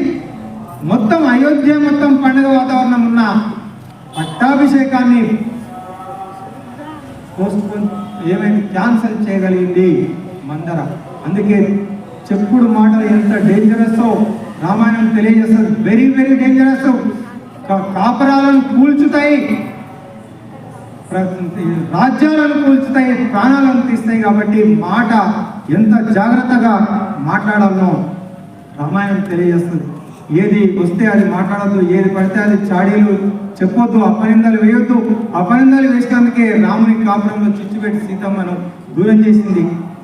ఈ మందర మాటలు వినే రాముని ఏ పాపము తెలియనటువంటి పరమ పావన స్వరూపమైనటువంటి రామచంద్రునికి అరణ్యానికి పంపించి పని మాట చేసింది. అందుకే మాట్లాడితే ఎట్లా ఉండాలంటే మేఘం గర్జించినట్టు, సింహం గర్జించినట్టు, మేఘం వర్షించినట్టు, మలయ మార్గం వీచినట్టు, మందహాసం చేసినట్టు, పసిపిల్లలు నవ్వినట్టు, పరమాన్నం భోంచేసినట్టు, గుడి గంటలు మోగినట్టు, గుండె తలుపులు కట్టినట్టు, ప్రణవ నాదం పలికినట్టు, ప్రాణ నాడులు స్పందించినట్టు, పండిత పామరులను సైతం పరవశింపచేసే విధంగా మాట అనేది భగవంతుడు మనకు మాట ఇచ్చింది. అందుకోసం కానీ మనుషుల ప్రాణాలు తీయడానికి, మనుషులను హింసించడానికి, మనుషులను బాధ పెట్టడానికి మనకు నోరు లేదు. మాటను అంత జాగ్రత్తగా మనం ఉపయోగించుకోవాలని చెప్పి మాట ప్రభావం ఎంత ఉంటుందో మందర మనకు తెలియజేస్తుంది. ఆ విధంగా రాముడికి 14 సంవత్సరాలు నవపంచక వర్ష అని చెప్పింది. ఎందుకు 14 సంవత్సరాలు అంటే ఆ యుగ ధర్మం ప్రకారం ఎవరైనా 14 సంవత్సరాలు ఆస్తికి దూరంగా ఉంటే ఆస్తి మీద హక్కు కోల్పోతారు. అదే ద్వాపర యుగంలో 12 సంవత్సరాలు, 11 సంవత్సరాలు అరణ్యవాసం, 1 సంవత్సరం అజ్ఞాతవాసం. సో యుగ ధర్మాన్ని వాళ్ళు పెట్టుకోవడం కూడా ఆస్తి శాశ్వతంగా రాముని దూరం చేయాలని చెప్పి 14 సంవత్సరాలు పెట్టడం. కానీ నోటి ద్వారా 14 అని రాలేదు, ఆ అమ్మవారు పలికించింది నవపంచక వర్ష అని చెప్పి 9-5 సంవత్సరాలు అడవికి పొమ్మని చెప్పింది. కాబట్టి ఆ దోషం కూడా రామునికి రాలేదు. ఇక అరణ్యవాసం, భయంకరమైన అరణ్యవాసంలో రాముడు గంగా తీరానికి చేరుకొని గుహుని మిత్రునిగా చేసుకొని ఆ తర్వాత అక్కడే ఉంటే అయోధ్య వాసులు మొత్తం అయోధ్య ఖాళీ అయిపోయి వచ్చే ప్రమాదం ఉంది కాబట్టి దూరంగా వెళ్ళిపోవాలని చెప్పి అక్కడి నుంచి కదిలి దూరంగా వెళ్తూ ఇక దండకారణ్యం అంటే భయంకరమైన అడవి, అందులోకి ప్రవేశించడం జరిగింది. ఈ దండకారణ్య ప్రవేశించగానే అంటే దాదాపు 14 సంవత్సరాలు అంటే మామూలు విషయం కాదు. ఒక్కరోజు అడవిలో ఉంటే తెలుస్తుంది పరిస్థితి ఎట్లా ఉంటుందో. అలాంటిది చెప్పులు లేకుండా కందమూలాలు ధరించి కందమూలాలు భుజించుకుంటూ దాదాపు 10-12 సంవత్సరాలు అడవిలో మునులు ఋషుల ఆశ్రమాలను సందర్శించుకుంటూ ఒక్కొక్క ఆశ్రమంలో నెల, మండలం, 40 రోజులు, 15 రోజులు వీలుని బట్టి ఉంటూ ముందుకు సాగుతూ వారితో అనేక విషయాలను చర్చిస్తూ ముందుకు వెళ్తూ ఇక దండకారణ్యం అంటే భయంకరమైన అడవిలోకి ప్రవేశించగానే భయంకరమైనటువంటి రాక్షసుడు విరాధుడు ఎదురు పడ్డాడు. ఈ విరాధుడు ఎట్లా ఉన్నాడు అంటే ఈరోజు జురాసిక్ పార్కు, ఆ హాలీవుడ్ సినిమాలు చూసి మనం ఎంతో మురిసిపోతుంటాం. రామాయణంలో అంతకంటే అద్భుతమైనటువంటి సన్నివేశాలు మనకు కనిపిస్తాయి. వీడు ఎట్లా ఉన్నాడు విరాధుడు అంటే అప్పుడే 3 సింహాలను చంపి 4 పులులు 10 దుప్పులు 1 ఏనుగును అప్పుడే చంపి వాటికి శూలాన్ని పుచ్చుకొని వాడు నడుచుకుంటూ వస్తున్నాడట. మీరు ఊహించుకోండి ఇక వాని ఆకారం ఎట్లా ఉంటుంది, ఎంత భయంకరమైన వ్యక్తో. అలాంటి భయంకరమైన విరాధుని సీతమ్మను వీళ్ళు పట్టుకొని వాడు హింసిస్తూ ఉంటే రాముడు లక్ష్మణుడు విరాధుని సంహరిస్తారు. ఈ విరాధుడు పూర్వం ఒక గంధర్వుడు, తుంబురుడు అనే గంధర్వుడు శాపవశాన ఆ దండకారణ్యంలో భయంకరమైన రాక్షస రూపాన్ని ధరించి తిరుగుతూ ఉన్నాడు. ఈ శ్రీరామచంద్రుని ద్వారా వానికి శాప విమోచనం లభించి వాడు పూర్వ రూపాన్ని ధరించి రామునికి నమస్కరించి రామునికి ఒక సలహా ఇచ్చాడు. రామచంద్ర, ఇక్కడి నుంచి 1.5 యోజనాల దూరంలో శరభంగ మహర్షి ఆశ్రమం ఉంది. మీరు అక్కడికి వెళ్తే మీకు ఆయన ద్వారా శుభం కలుగుతుంది అని చెప్పి ఆ దండకారణ్యంలో శరభంగ మహర్షి ఆశ్రమాన్ని సూచించి ఆ గంధర్వుడు అంతర్ధానం అయిపోతాడు. ఆ విధంగా శరభంగుని ఆశ్రమానికి ఆయన చూపించిన దారిలో వెళ్ళి ఆశ్రమానికి దగ్గరగా వెళ్తారు. దగ్గరగా వెళ్ళగానే ఒక అద్భుతమైన సన్నివేశం కనిపిస్తుంది. శరభంగ ఆశ్రమం ముందు ఒక దివ్యమైనటువంటి రథం గాల్లో తేలుతూ ఉంటుంది, బంగారు రథం. ఆ రథంలో ఒక దివ్యమైన పురుషుడు రథం మీద ఉన్నాడు. ఆశ్రమంలో శరభంగంతో ఏదో మాట్లాడుతూ ఉన్నాడు. ఇది చూస్తాడు రామచంద్రుడు. ఆ దివ్యమైన సన్నివేశం అని చూస్తూ ఉండగానే ఆ రథం అంతర్ధానం అయిపోతుంది. వీళ్ళు ఆశ్రమానికి లోపలికి వెళ్ళగానే శరభంగుడు ఆహ్వానించి, రామయ్య, నిన్ను చూడాలని చెప్పి నేను ఎన్నో సంవత్సరాల నుంచి ఎదురు చూస్తూ ఉన్నా. ఇందాక చూసినాం కదా, సాక్షాత్తు ఆ దేవతల రాజు స్వర్గాధిపతి ఇంద్రుడు నన్ను సజీవంగా స్వర్గానికి తీసుకుపోవడానికి నా ఆశ్రమానికి వచ్చిండు. కానీ నేను దాన్ని తిరస్కరించి ఇంద్రుణ్ణి పంపించాను. ఎందుకో తెలుసా? నీ దర్శనం చేసుకోవడానికి రామచంద్ర, నిన్ను చూడడానికి స్వర్గ సుఖాన్ని కూడా నేను వదిలిపెట్టినా. నీ దర్శనం చేసుకోవాలని చెప్పి నేను ఎన్నో రోజుల నుంచి తప్పించిపోతూ ఉన్నా. శ్రీరామ, నీ దర్శనం అయ్యింది కదా అని చెప్పి రామచంద్రుణ్ణి చూసి హరించిపోయి శరభంగుడు మరి తర్వాత అక్కడి నుంచి అగస్త్య ఆశ్రమానికి వెళ్ళమని కొన్ని రోజులు అక్కడ ఉండి ఆ శరభంగుని ఆశ్రమం నుంచి అగస్త్య ఆశ్రమానికి, అంటే ఎంత గొప్ప గొప్ప మునులు ఆ రోజు ఈ జీవనానికి దూరంగా వాళ్ళ సాధనకు భంగం కలగకుండా దండకారణ్యంలో ఉంటూ సాధన చేసినటువంటి మహానుభావులు ఒక్కొక్క ముని, వాళ్ళ భరద్వాజుడు కావచ్చు, శరభంగుడు కావచ్చు, ఇప్పుడు అగస్త్యుడు, మహానుభావులు. అగస్త్యుడు అంటే మామూలు వ్యక్తి కాదు. మనకు యుద్ధకాండలో ఆదిత్య హృదయాన్ని రామునికి అందించి దివ్యమైనటువంటి రథాన్ని, దివ్యాస్త్రాలను అందించి రావణాసురుని సంహారానికి మూల కారణమైనటువంటి మహానుభావుడు అగస్త్యముని. మీరు గూగుల్ సెర్చ్ చేయండి, అగస్త్యుడు చాలా గొప్ప వ్యక్తి. అలాంటి అగస్త్యుని దగ్గరికి వెళ్ళమంటారు. అగస్త్య ఆశ్రమానికి వెళ్ళి అక్కడ కొన్ని రోజులు ఉన్న తర్వాత అగస్త్యుడు, రామచంద్ర మీకు ఇక్కడ దగ్గరలో పంచవటి అనే ప్రదేశం ఉంది, చాలా గోదావరి తీరంలో ఆహ్లాదకరమైనటువంటి వాతావరణం, మీరు అక్కడ సంతోషంగా మీరు సీతమ్మ లక్ష్మణ్తో మీరు సంతోషంగా ఉండవచ్చు, ఆ పంచవటికి వెళ్ళి కొంతకాలం గడిపితే బాగుంటుంది అని అగస్త్యముని సలహా ఇస్తే అక్కడి నుంచి రామచంద్రుడు, సీతమ్మ, లక్ష్మణ స్వామి పంచవటికి గోదావరి తీరానికి వెళ్ళి అక్కడ అద్భుతమైన పర్ణశాల లక్ష్మణస్వామి ఏర్పాటు చేస్తాడు. గోదావరి తీరంలో అద్భుతమైన ప్రకృతి రమణీయమైన ఆ ప్రదేశంలో చాలా ఆహ్లాదకరంగా రాముడు, సీతమ్మ, లక్ష్మణుడు సేవ చేస్తూ ఉంటే ఆనందంగా కాలం గడిచిపోతూ ఉంటుంది. కానీ ఆనందం అనేది ఎప్పుడూ ఒక్కలాగా ఉండదు. ఉదయాన్నే గోదావరిలో స్నానం చేసి రాముడు, లక్ష్మణుడు ఆశ్రమానికి వచ్చి కూర్చున్నారు. వెంటనే మహాతల్లి ప్రత్యక్షమైంది. రాముడు స్నానం చేస్తుంటే చూసింది. ఎవరు? శూర్పణఖ, రావణాసురుని సోదరి, గోదావరిలో స్నానం చేస్తుంటే చూసింది. ఎవరిని చూసింది? రాముడు అంటే ప్రపంచంలో అందరికంటే అందగాడు ఎవరు అంటే రామచంద్రుడు. అప్పుడైనా ఇప్పుడైనా ఎప్పుడైనా ఇది రాసి పెట్టాం. పుంసాం మోహన రూపాయ పుణ్య శ్లోకాయ, పురుషులు కూడా ఎవరిని చూస్తే మోహిస్తారు. ఒక్కసారి ముట్టుకుంటే బాగుండు, ఒక్కసారి తాకితే బాగుండు. రాముని చూసిన తర్వాత కళ్ళు పక్కకు తిరగవు. అలాంటి సౌందర్యం మనం ఎవ్వరిని ఊహించుకోలేము. ఏ చిత్రకారుడు రాముని చిత్రాన్ని గీయలేడు.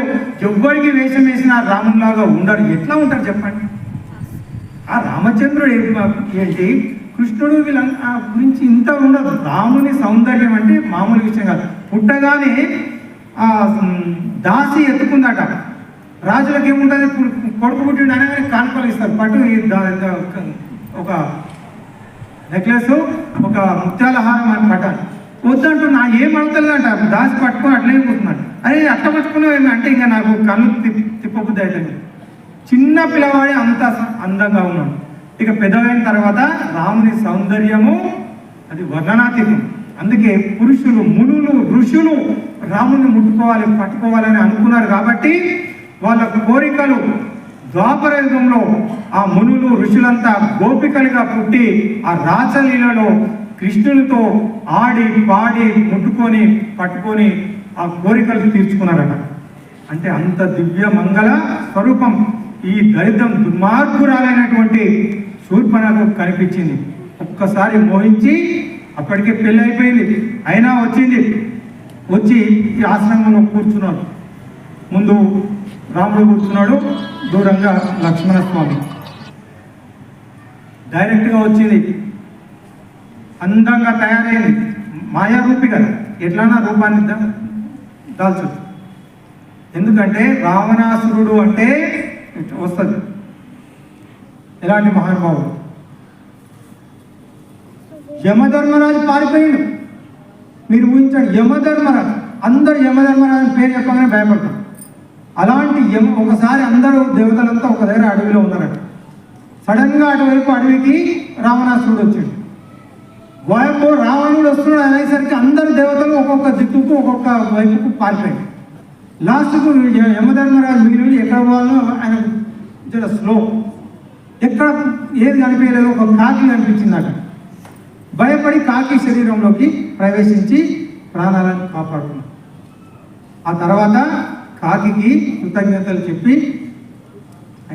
నీ వల్ల నేను బతికినా, కాపాడుకున్నా, లేకపోతే ఏం చేస్తున్నానో అందుకే నీకు అనుగ్రహిస్తున్నా, నీ గొప్ప వరాన్ని ప్రసాదిస్తున్నా.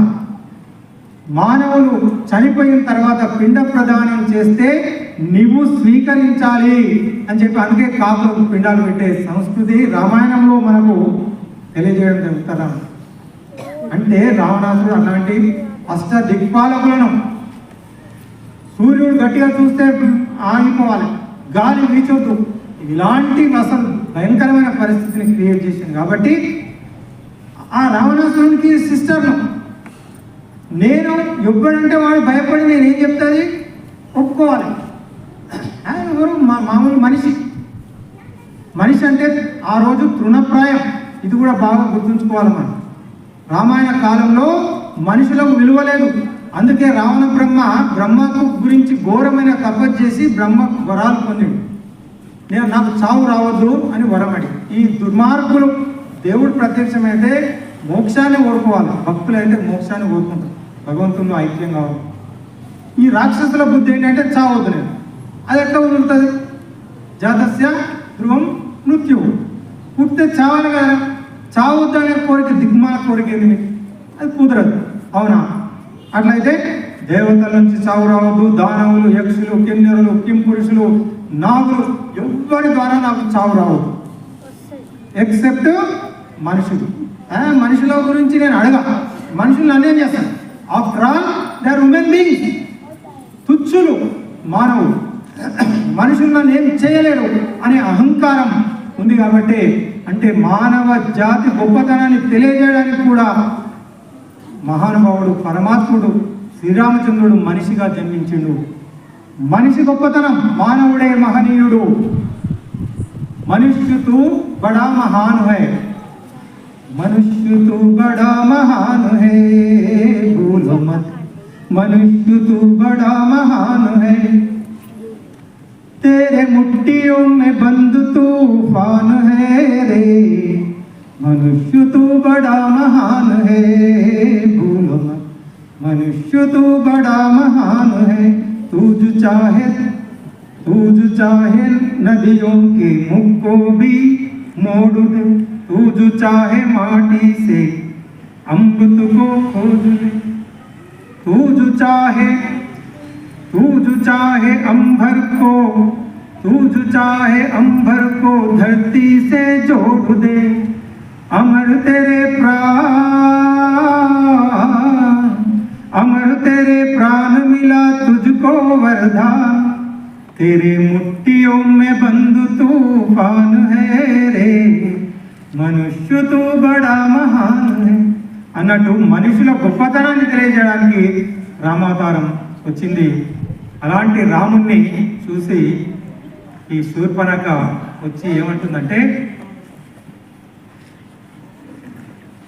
Hello I love you, I want to marry. Direct Ram, అయ్యా నువ్వు ఎవరు ఏంటి? నేను ముల్లోకాలను గదగద వణికించే రావణ బ్రహ్మ సోదరిని. నేను నిన్ను పెళ్లి చేసుకున్నాను. నువ్వు నన్ను పెళ్లి చేసుకోవాలని రాదు కదా. వన్స్ నువ్వు నిన్ను అడిగే అవసరమే లేదు. నీ చేసుకుంటావా చేసుకోవా అని అడుగుతలేదు కదా. No question. నేను ఏదంటే అదే జరుగుతుంది. నేను నిన్ను పెళ్లి చేసుకుంటాను. రాముడికి ఒక్కసారి విచిత్రంగా అనిపించింది. ఎప్పుడు ఇలాంటి రామాయణంలో రాముడు జోక్స్ కూడా చేయడు. కృష్ణుడు అంటే చిన్నప్పటి నుంచి అల్లర్చలేదు, సీరియస్గా ఉంటాడు. ఆయన మాట్లాడితే కూడా తల్లిదండ్రులే రాముడితో మాట్లాడాలంటే జాగ్రత్తగా మాట్లాడు. అంత డిగ్నిఫైడ్ పర్సన్. ఇది చిన్న వచ్చి డైరెక్ట్ నేను పెళ్లి చేసుకుంటా అంటున్నానని ఆయన కొంచెం అటు ఇటు అనిపించి, పిచ్చిదానిలో ఉంది, పిక్కలదానిలో ఉంది, కొంచెం చూస్తాడు. పాపం పిచ్చిదేమనుకొని, నాకు పెళ్ళి అయింది, నా భార్య లోపల ఉంది సిద్ధం. అక్కడ కూర్చుడు వాడు నా తమ్ముడు. వాడు నాకంటే ముద్దు ఉన్నాడు. నేను నల్ల ఉన్నా, వాడు తెల్లగా ఉన్నాడు. వాడికి ఇంకా పెళ్లి కాలేదు. వాళ్ళ దగ్గర ఆయన ఏంది మా అన్న ఇట్లా చేస్తున్నాడు, ఎప్పుడు చేయలేదు, ఇదేంటి విచిత్రంగా నా దగ్గర పంపుతున్నాడు అని ఆయన భయపడతాడు. ఏంటన్నా అని ఇట్లా ఉంటుండే, ఏదో మజా పిచ్చిదానిలోకి ఉంది కదా. రామాయణంలో రాముడు జోకు చేసింది ఇది ఇక్కడనే కనిపిస్తుంది. కొందరు మహానుభావులు పట్టుకుంటారు కదా, కోడిగుడ్డు మీద ఈగలు వీకి మహానుభావులు ఉంటారు. రాముడు అబద్ధం చెప్పిండు, మర్యాద పురుషోత్తముడు ఎట్లయితాడు? ఎప్పుడు చెప్పిండు రా అబద్ధం? 2 సార్లు చెప్పాడని పట్టుకోడు. మొత్తం వెతికి ఈ దరిద్రులకు ఏముంటుందంటే, అదే రాముడు చెప్పిన రాముడిలాగా బతకాలనేది విడిచిపెట్టి రాముడు అబద్ధాలు చెప్పిండు అనేది ఇంకా రాముడి మీద మచ్చ చేయడానికి వీళ్ళ మహాజ్ఞానం అంతా దానికి దారి చెప్పిన మేధావు. 2 సార్లు అబద్ధాలు చెప్పాడు, ప్రూవ్ చేసి. ఎందుకు చెప్పాడు? రాముని లక్ష్మణుడికి పెళ్ళి అయింది కదా, పెళ్లి కాలేదని శూర్పణఖతో చెప్పిండు కదా, అబద్ధమే కదా అది చెప్పిండు. శూర్పణఖ ఉరుకుతుంది మంచిదని ఉరికి hello I love you I want అని పెళ్లి చేస్తాడు. లక్ష్మణుడు ఏంది అన్న నా మీద దొబ్బి ఇది ఇక్కడి ఆయన యొక్క అమ్మ నేను సర్వెంటును, నేను వచ్చిందే సేవ చేయడానికి మా అన్నకు వదినకు రోజు కట్టెలు తీసుకొచ్చా, వంట చేసి పెడతా, వాళ్ళకి బట్టలు ఉతుకుతా, మొత్తం పూజకు ఏర్పాటు నన్ను చేసే పని అంతా ఇదే. నన్ను చేసుకుంటే నువ్వు సర్వెంట్ కావాలి కదా, నువ్వు కూడా సేవ చేయాలి, ఇది నీకు మంచిది కాదు కదా. అవును నువ్వు చెప్పిన కూడా బాగా అక్కడే వాళ్ళు మళ్ళీ రాముని దగ్గర నో నో నో నిన్నే పెళ్లి చేసుకో అంటే ఇదేంటే కదమ్మా, నువ్వు నాకు పెళ్ళి అయింది కదా, నా భార్య ఉంది లోపల. ఓహో భార్య ఉన్నందుకు చేసుకోవు, భార్య లేకపోతే చేసుకుంటావు, ఇప్పుడే చంపేసి తింటా అని లోపల గురికి సీతమ్మని చంపి తినడానికి సీతమ్మ మీద కురికింది. రామాయణం ఇదేందో ఏదో మజాకు పిచ్చిది తిక్కలు అనుకుంటే శృతి మించిపోతుంది. అరే చూడరా ఏందో అని ఆయన చెప్పకుండానే ఎగిరిపోతాడు లక్ష్మణుడు. ఇంకా అన్న మాట అన్నాక ఊరుకుంటాడు. అని ఊరుకొచ్చాడు, దాన్ని పట్టి ముక్కొచ్చి పాపం చంపకుండా వదిలిపెట్టేశాడు. కయ్య ఏడ్చుకుంటూ పరిగెత్తుకుంటూ పోయింది. అయ్యో పాపం కదా, పెళ్లి చేసుకోమంటే ముఖ్య చెవులు వస్తారు.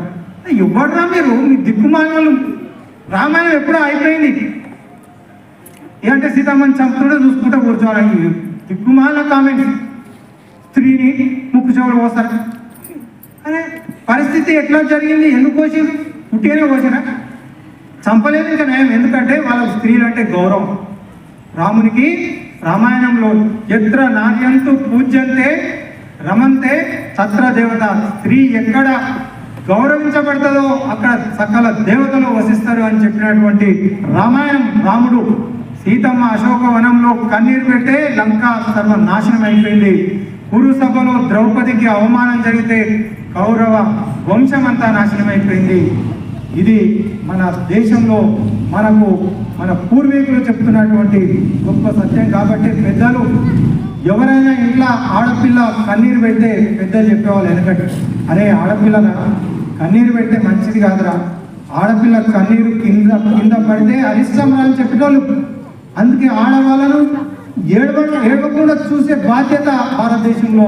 ఆడవాళ్ళంటే అంత గౌరవం, స్త్రీని ఎప్పుడు బాధ పెట్టొద్దు, అంత గౌరవించింది స్త్రీకి, సంతోషంగా చూసుకోవాలని చెప్పినటువంటి గొప్ప సంస్కృతి భారతదేశంలో ఉంది.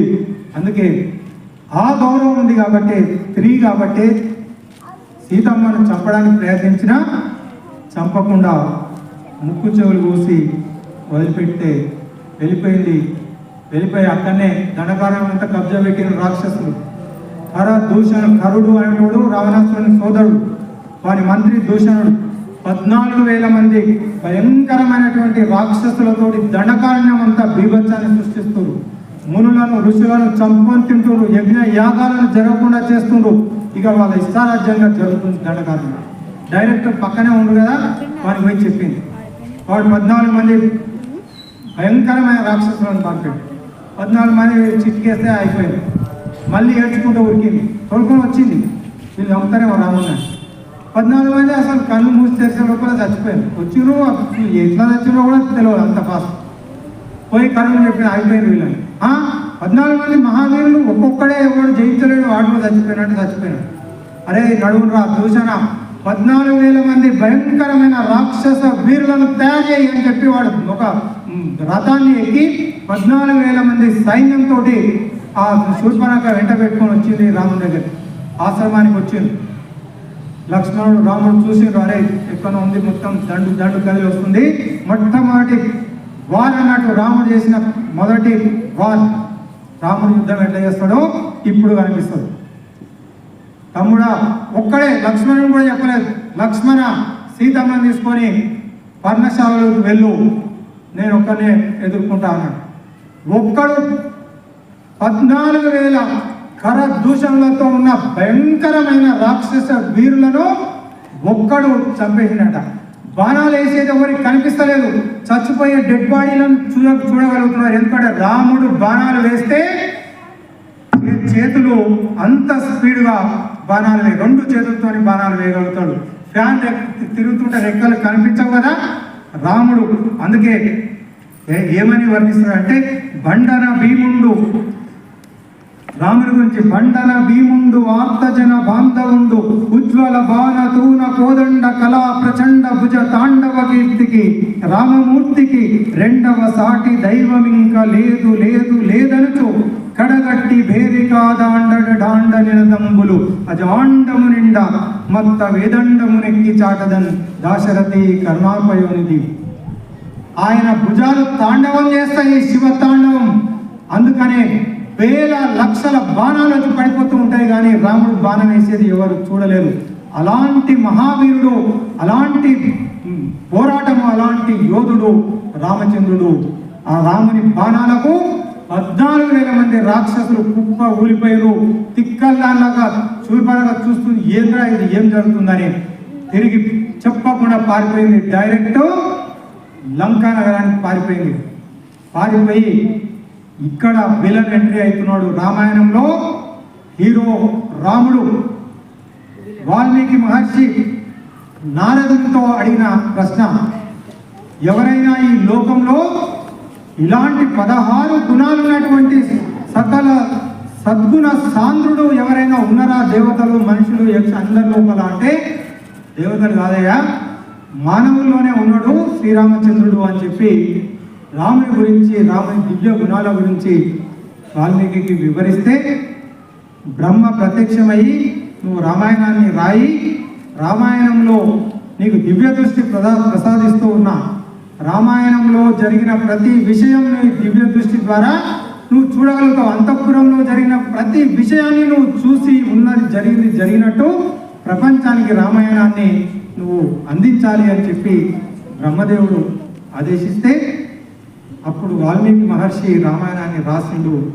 ఎందుకు రాసిండు అంటే స్టోరీ కాలక్షేపానికి రాసింది కాదు. రామాయణం సమాజానికి కనువిప్పు కలిగించడానికి, దుర్మార్గమైనటువంటి మనుషులు లేని అపనిందలు వేసి సీతమ్మ లాంటి అనేక మంది స్త్రీల పట్ల, పురుషుల పట్ల అనుచితమైన వ్యాఖ్యలు చేసే మనుషులు తయారైంది కాబట్టి సమాజంలో ఉద్ధరించడానికి నిగ్గదీసి అడుగు ఈ సిగ్గులేని జనాన్ని, అగ్గితోటి కడుగు సమాజ జీవత్ శవాన్ని, మారదు లోకం మారదు లోకం మారదు లోకం, ఏ దేవుడు దిగిరాని ఎవ్వరు ఏమైపోని అన్నట్టు అగ్గితోటి కడిగినట్టు నిగ్గదీసి అడగడానికి రామాయణాన్ని వాల్మీకి పూరించినటువంటి ఒక శంఖారవం రామాయణం. చిన్నపిల్లలైనటువంటి సీతమ్మ ఆయన ఆశ్రమంలో ఉంది. ఆయన ఈ సీతమ్మను చూసి ఎంత దుర్మార్గులు రాయి ఈ మనుషులు, ఇలాంటి పరమ అగ్ని పునీత పరమ పావని సీతమ్మ మీద నిందలు వేసే ఇలాంటి దుర్మార్గులా ఈ మనుషులు, వీళ్ళకు బుద్ధి ఉందా, వీళ్ళకి ఎట్లా చెప్పాలి, ఏం చెప్పాలి వీళ్ళకు అని చెప్పి రామాయణాన్ని రాసి ప్రజలకు బుద్ధి చెప్పడానికి పసిపిల్లలతో రామాయణాన్ని నేర్పించి గానం పాటలాగా రాశాడు. రామాయణం ఎందుకంటే అద్భుతం, అదొక పాట. అందుకే లవకుశులు అద్భుతంగా వీణ వాయిస్తూ రామాయణాన్ని పాడుతూ ఊరు ఊరు రామాయణాన్ని పాడించుంది వాల్మీకి మహర్షి. అదొక ఆధ్యాత్మిక విప్లవం, సామాజిక విప్లవం. సంఘ సంస్కర్తగా వాల్మీకి రామాయణాన్ని సంఘాన్ని సంస్కరించడానికి సంధించినటువంటి అదొక రామ బాణం పూరించిన శంఖారవం రామాయణం. అది మామూలు విషయం కాదు. ఎందుకో పనిపాట లేకుండా పైసల కోసం టైంపాస్కు రాసింది కాదు, సమాజాన్ని తట్టి లేపడానికి రాసినటువంటిది రామాయణం. కాబట్టి అలాంటి మార్పు కోసమే రామాయణం జరిగింది. మిత్రులారా, రేపు విలన్ ఎంట్రీ ఉంది. రాముని గురించి తెలుసుకోవడం ఎంత అవసరమో, నేను రాముని గురించి ఇంకా రాము దివ్య గుణాలు మనం మధ్య మధ్యలో ఎప్పుడైనా అవకాశం ఉంటే చెప్పుకుందాం. రావణాసురుని గురించి తెలుసుకోవడం ఈరోజు చాలా అవసరం. ఎందుకంటే రావణాసురుడు మాకు ఆదర్శం అనే దరిద్రులు ఈ దేశంలో ఈరోజు మనకు కనిపిస్తూ ఉన్నారు. సిగ్గు, శరము, లజ్జ, భయము, భక్తి లేకుండా రావణాసురుడు మాకు ఆదర్శం అని చెప్పే ధైర్యము ఈరోజు ఎక్కడో కాదు, మన దేశంలో మన కళ్ళ ముందు మాట్లాడుతూ ఉంటే మనం చూస్తూ ఉన్నాం. ఎవడ్రా రావణాసురుడు? రావణాసురుడు గొప్పోడైతే దోపిడీలు, దొంగతనాలు, మానభంగాలు, మర్డర్లు చేసినోడు మంచోడా? ప్రపంచంలో చెడ్డవాడు ఎవడైనా ఉంటే అందరికంటే చెడ్డవాడు రావణాసురుడు. ప్రపంచంలో ఉన్న చెడ్డ గుణాలు, ప్రపంచంలో ఉన్న చెడ్డ వాళ్ళందరి గుణాలని తీసుకొచ్చి ఒక మనిషిలో పోస్తే ఎవడు తయారవుతాడో, విలన్స్ అందరినీ కలిపి మిక్స్ చేసి తిప్పితే తయారైన గ్రేటెస్ట్ విలన్ ఎవడు అంటే రావణాసుడు. రావణాసుడు భారతీయుడే, రాముడు భారతీయుడు. మనకి రాముడు చుట్టం కాదు, రావణాసుడు ఏమి శత్రువు కాదు. మంచి మంచి చెడు చెడే. దుర్యోధనుడేమి శత్రువు కాదు, శ్రీకృష్ణుడేమి మనకు చుట్టం కాదు, కంసుడేమి, అంతా ఒకటే. కానీ ఇక్కడ మంచి చెడు, సత్యం అసత్యం, ధర్మం అధర్మం, మంచి ఎవరు చేస్తే వాళ్ళను ఆరాధిస్తాం, చెడు ఎవరు చేస్తే వాళ్ళని దుర్మార్గుడు అంటాం. ఆ ఇంగిత జ్ఞానాన్ని కోల్పోయి వాళ్ళకు తెలుసు కావాలని సనాతన ధర్మం మీద మచ్చ వేయడానికి, అపనమ్మకం కలిగించడానికి మన దేవి దేవతల పట్ల అనుచిత వాక్యాలు చేయడం అన్నది అలవాటైపోయింది. కావాలని మనకి రాముడు సీత నమ్మకం ఉండదు, కానీ ఇలాంటి కార్యక్రమాలు చేస్తూ ఉంటారు. రామునికి గుడి కట్టి పూజ చేస్తామని చెప్పి, నరకాసురుడు మావాడు అని చెప్పి. అరే రాముడు ఎవరో, రావణాసురుడు ఎవరో తెలుసుకోవాల్సిన అవసరం ఉంది.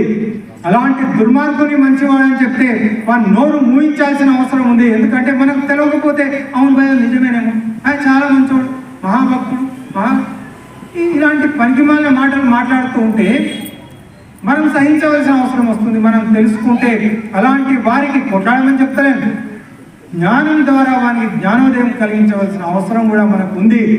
మన జ్ఞానం, మన రామాయణం, భారతం, భాగవతం, భగవద్గీత గురించి మనకు అవగాహన ఉంటే ఇలాంటి మూర్ఖులను మనం నోరు మూయించి మన సనాతన ధర్మో రక్షతి రక్షిత, సృష్టిలో నదులు పర్వతాలు ఉన్నంతకాలం రామాయణం బతికే ఉంటుంది అంటాడు వాల్మీకి. రామాయణం బతికినంత కాలం ప్రపంచంలో, లోకంలో మానవత్వం బతికే ఉంటుంది. కాబట్టి మానవత్వం, ఆదర్శవంతమైన సమాజం బతికుండాలి అంటే రామాయణాన్ని బతికించుకోవాలి. రామాయణం బతుకుంటేనే ఆదర్శవంతమైన జీవితం మనం చూస్తాం. కాబట్టి ఇది మన బాధ్యత, it is our moral responsibility. ఈ రోజు సమాజం యొక్క ఆవశ్యకత రామాయణాన్ని బతికించుకోవాలి. అందులో ఉన్న అద్భుతమైన మానవీయ విలువలను కాపాడుకోవాలి, వాటిని ఆచరించేటట్టు మనం ఆచరించాలి, అందరినీ ఆచరించేటట్టు చూడాలి. కాబట్టి రావణాసురుని గురించి తప్పకుండా విందాం. ఇంకా మీ చుట్టుపక్కల ఉన్న వాళ్ళని తీసుకురండి. అవసరమైతే చర్చ కూడా ఒక 5-10 నిమిషాలు పెట్టుకుందాం.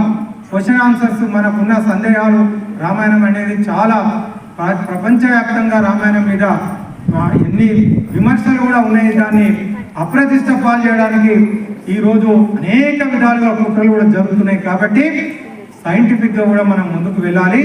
Test the religion in the lab అని యాక్సెప్ట్ అని అంటాడు వివేకానంద. ఈరోజు అద్భుతమైన రీసెర్చ్ జరుగుతుంది రామాయణం పైన.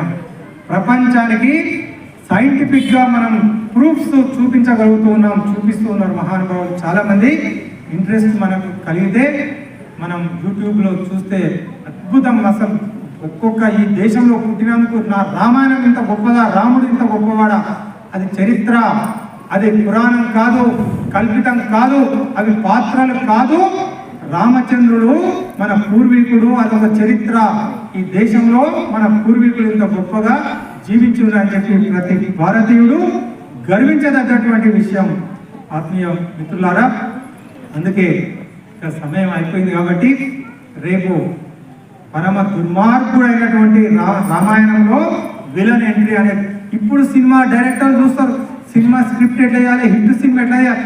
అరే రామాయణం చూసుకోండిరా, విలన్ ఎంట్రీ ఎప్పుడుంది, ఎట్లా ఇచ్చిండు, ఎట్లా ప్రజెంట్ చేసిండు, ఎట్లా అసలు ప్రతి దానికి ప్రతి ఒక్కరికి రామాయణము పనికి వస్తుంది. ఎవరైనా రైటర్స్ కావాలంటే వాల్మీకి అద్భుతమైన రచన వైభవం, అలంకారాలు, ఉపమానాలు, ఎగ్జాంపుల్స్, వర్ణన, గ్రామరు, భాష అద్భుతం.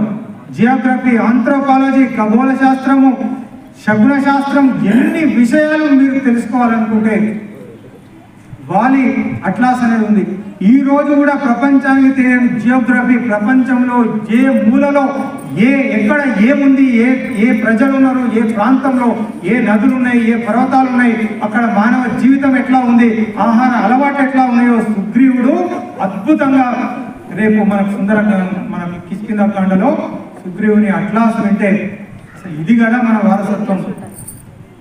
యుగాలు, వేల సంవత్సరాల ముందు ఇంత అద్భుత జ్ఞానం. కొలంబస్ ఒకడు, గెలీలియో ఒకడు, కొలంబసు, ఎవడో వాసుకోడికి తీసుకోగామా వీళ్ళెవడు నిన్నమన పుట్టినోళ్ళు. భారతదేశానికి అద్భుతమైన జ్ఞానం అన్ని రంగాలలో భారతదేశానికి సొంతం అని చెప్పి రామాయణం ద్వారా మనం తెలుసుకోవచ్చు, మహాభారతం ద్వారా తెలుసుకోవచ్చు. మిత్రులారా, మిస్ కాకండి, చర్చించుకుందాం. నాకేమో వస్తుందని కాదు, నేను చదువుతున్నాను, చదువుకోవాలి, మీరు కూడా చదువుకోవాలి, మన గురించి మనం తెలుసుకోవాలి. మనం భారతదేశంలో పుట్టిన ప్రతి ఒక్కరూ భారతదేశం గురించి తెలుసుకోవాలి, అప్పుడే భారతీయులం అవుతాం. ఒక ఆయన అమెరికా పోయిందంటే అందరు మీటింగ్ పెట్టి భారతదేశం చాలా గొప్పది అని ఆయన సన్మానం చేస్తారు. ఎందుకు చేస్తున్నారంటే ఆయన పేరు చతుర్వేది. భారతదేశంకి వెళ్ళి వచ్చినప్పుడు చతుర్వేద అని సన్మానం చేసి, అయ్యా వేదాల గురించి చెప్పండి, మనకి 4 వేదాల పేర్లు వస్తాయి. ఇలాంటి పరిస్థితి రావద్దు. మన గురించి మనం తెలుసుకోకపోతే ఎవరు తెలుసుకో. అందుకనే మిత్రులారా, రామాయణం అద్భుతమైనటువంటి విషయం. ఆధ్యాత్మికంగా చూస్తే రాముడు పరమాత్మ, సీతమ్మ ఆత్మ. ఆత్మ జర్నీ అనేది ఎప్పుడు ఎండ్ అవుతుంది అంటే ఆత్మ గోల్ పరమాత్మను చేరుకోవడం. ఇదే యోగం, ఇదే మోక్షం, ఇదే పరమ పురుషార్థం. నేనెవరని నన్ను నేను ప్రశ్న వేసుకున్నాను, నీవే నేనని తీయని నిజం తెలుసుకున్నాను. నీవెవరని నన్ను నేను ప్రశ్న వేసుకున్నాను. పరిమళాల పదును నేను, పద్మము నీవైతే, అడిగిడి గల అలను నేను, అంబుది నీవైతే. సముద్రం లేకుండా అలా అస్తిత్వం ఉండదు, పువ్వు లేకుండా పరిమళం ఉండదు, పరమాత్ముడు లేకుండా మన అస్తిత్వం ఉండదు. అందుకే నువ్వు లేకుండా నేను లేను, నువ్వు నేను ఒకటే అన్న ఏకాత్మత భావన, ఆ అద్వైత భావన రామాయణంలో అంతర్లీనంగా ఉన్నటువంటి అద్భుతమైనటువంటి పరమార్థం. ప్రతి కథలో 3 స్టాండర్డ్స్ ఉంటాయి. ముందు అర్థం, ఎల్కేజీ పిల్లలకు అర్థాన్ని తెలియజేస్తాం. పెద్దవాళ్లకు ఇన్నర్ మీనింగ్ అంటాం, అంతరార్థం. ఇంకా పెద్దవాళ్లకు, సాధకులకు పరమార్థం అనేది ఉంటుంది. ప్రతి విషయంలో అర్థము, అంతరార్థము, పరమార్థము ఇది సద్గురువు ద్వారా వింటే తప్ప ఈ పరమార్థం అనేది మనకు చెప్పలేరు. కాబట్టి మనకు కోటాను మంది భారతదేశంలో గురువులు మనకు మార్గదర్శనం చేసి ఆదిశంకరుల దగ్గర నుంచి ఆ సదాశివ సమారంభం శంకరాచార్య మధ్యమం అస్మదాచార్య పర్యంతం వందే గురు పరంపరం. గురువులు మనకు అందించినటువంటి దివ్య జ్ఞానాన్ని మనం పొంది అద్భుతంగా మన జీవితాలను చిత్తార్థం చేసుకోవాలని చెప్పి తెలియజేసుకుంటూ, మిత్రులారా, ఈరోజు మనకు సమయం కొంత దాటిపోయినా ఈ ప్రవచనాన్ని ఇక్కడితో ముగిద్దాం. చిన్న 1 నిమిషం మీరు ప్రసాదిస్తున్న లోపు మంగళారతి ఒకటి ఏదైనా ఉందా ఏర్పాటు? ఇక్కడ మీకు అనిపించవచ్చు ఈ చైర్ ఎందుకు వేసేదాన్ని. ఎక్కడ రామకథ జరుగుతుందో అక్కడ తప్పకుండా రేపు ఎంట్రీ ఉంటుంది. మన స్వామి, మన హీరో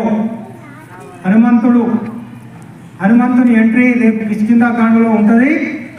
ఈరోజు విలన్ ఎంట్రీ కూడా ఈ అరణ్యకాండలో రావణాసురుడు ఎంట్రీ అయితే, తర్వాత కిష్కింధాకాండలో మన అద్భుతమైనటువంటి చిరంజీవి హనుమ, ఆయనకు చావు లేదు. చిరంజీవి ఎక్కడ రాముని మాట, రాముని పాట, రాముని సంకీర్తన, రాముని కథ జరుగుతుందో తప్పకుండా హనుమంతుడు వస్తాడు. మన ఆదిపురుషుడు సినిమాలో కూడా ప్రతి థియేటర్లో ఒక సీటు ఖాళీ పెట్టమన్నారు, పెట్టిండ్రు. ఇది మనం నమ్మాలి. ఇంకా ముందే నమ్మకపోతే ఎట్లా అవుతుందో స్టార్టింగ్లోనే మనం చెప్పుకున్న మూర్ఖులు. హనుమంతుడు స్వామి ఇక్కడ కూర్చొని వినే ఉంటాడు. మనందరూ మా పిల్లలు రాముని గురించి మాట్లాడుకుంటున్నారని సంతోషించి ఉంటాడు. మనందరికీ హనుమంతుని అనుగ్రహం సంపూర్ణంగా ఒక సంకట మోచనలు నా జీవితంలో అనుభవించి చెప్తున్నా. ఏ ఆపద వచ్చినా హనుమంతుని నమ్ముకోండి, తప్పకుండా మన ఆపదలు తొలగించే భగవంతుడు మనకున్నాడు. మన భగవంతుడు తప్పలేరు.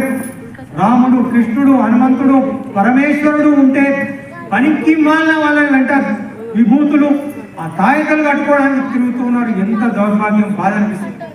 అందుకే హనుమంతుడు ఇక్కడే ఉన్నాడు, మనం చూస్తూ ఉన్నాడు. మా పిల్లలు చక్కగా కూర్చొని వింటున్నారని సంతోషపడుతుంటాడు. ఇది హనుమంతుడే, మనం హనుమంతుడు ఉన్నాడని భావించాలి. ఉన్నాడు. పిల్లల రామునికి చిన్న మంగళారతి మనం పాడి ఒక ఇద్దరు ముగ్గురు వస్తే ఆర్తి ఇవ్వచ్చు. అందరం కూడా చేసిన వల్ల దీంట్లో కొంత పెడతానే మీరు పెడతారా? ముందుకు వచ్చి ఒక ఇద్దరు ముగ్గురు వచ్చి ఆర్తి అందరం కూడా చప్పట్లు వచ్చు.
అందరం కూడా ప్రసాదం తీసుకుని వెళ్తాము. ఈరోజు మాదిరిగానే రేపు కూడా రాత్రి 7 గంటలకు ఉంటుంది. అయితే అందరం కూడా 7:30 వస్తున్నాము. సరిగ్గా 7 గంటలకు వచ్చే ప్రయత్నం చేద్దాము. అందరూ కూడా అక్కడనే ఉండి చేతులు పైకి ఎత్తే ఆర్డర్ తీసుకున్నాను అవుతుంది. మిత్రులారా, ఇక్కడ పుస్తకాలు కూడా అమ్మబడుతున్నాయి. చిన్న రాముని పుస్తకాలు 30 రూపాయలు ఉంటాయి. 30 రూపాయలు మంచి బొమ్మలతో కూడిన రామాయణం పుస్తకాలు ఉన్నాయి. చూడండి, ఇవాళ లేకపోతే రేపు కొనవచ్చు. కనీసం పుస్తకాలు చూడండి, భగవద్గీత, రామాయణ పుస్తకాలు ఉన్నాయి. ప్రసాదం తీసుకుంటాం. ప్రసాదం తీసుకున్న తర్వాత ఆ చిన్నపాటి డొప్పలు ఉన్నాయో దాన్ని ఆ చువర్ల ఆ చెట్టు దగ్గర కవర్ ఉంది, ఆ కవర్లో వేద్దాం. ఎక్కడ కూడా కింద వేయకూడదు. రామాయణ ప్రవచనాన్ని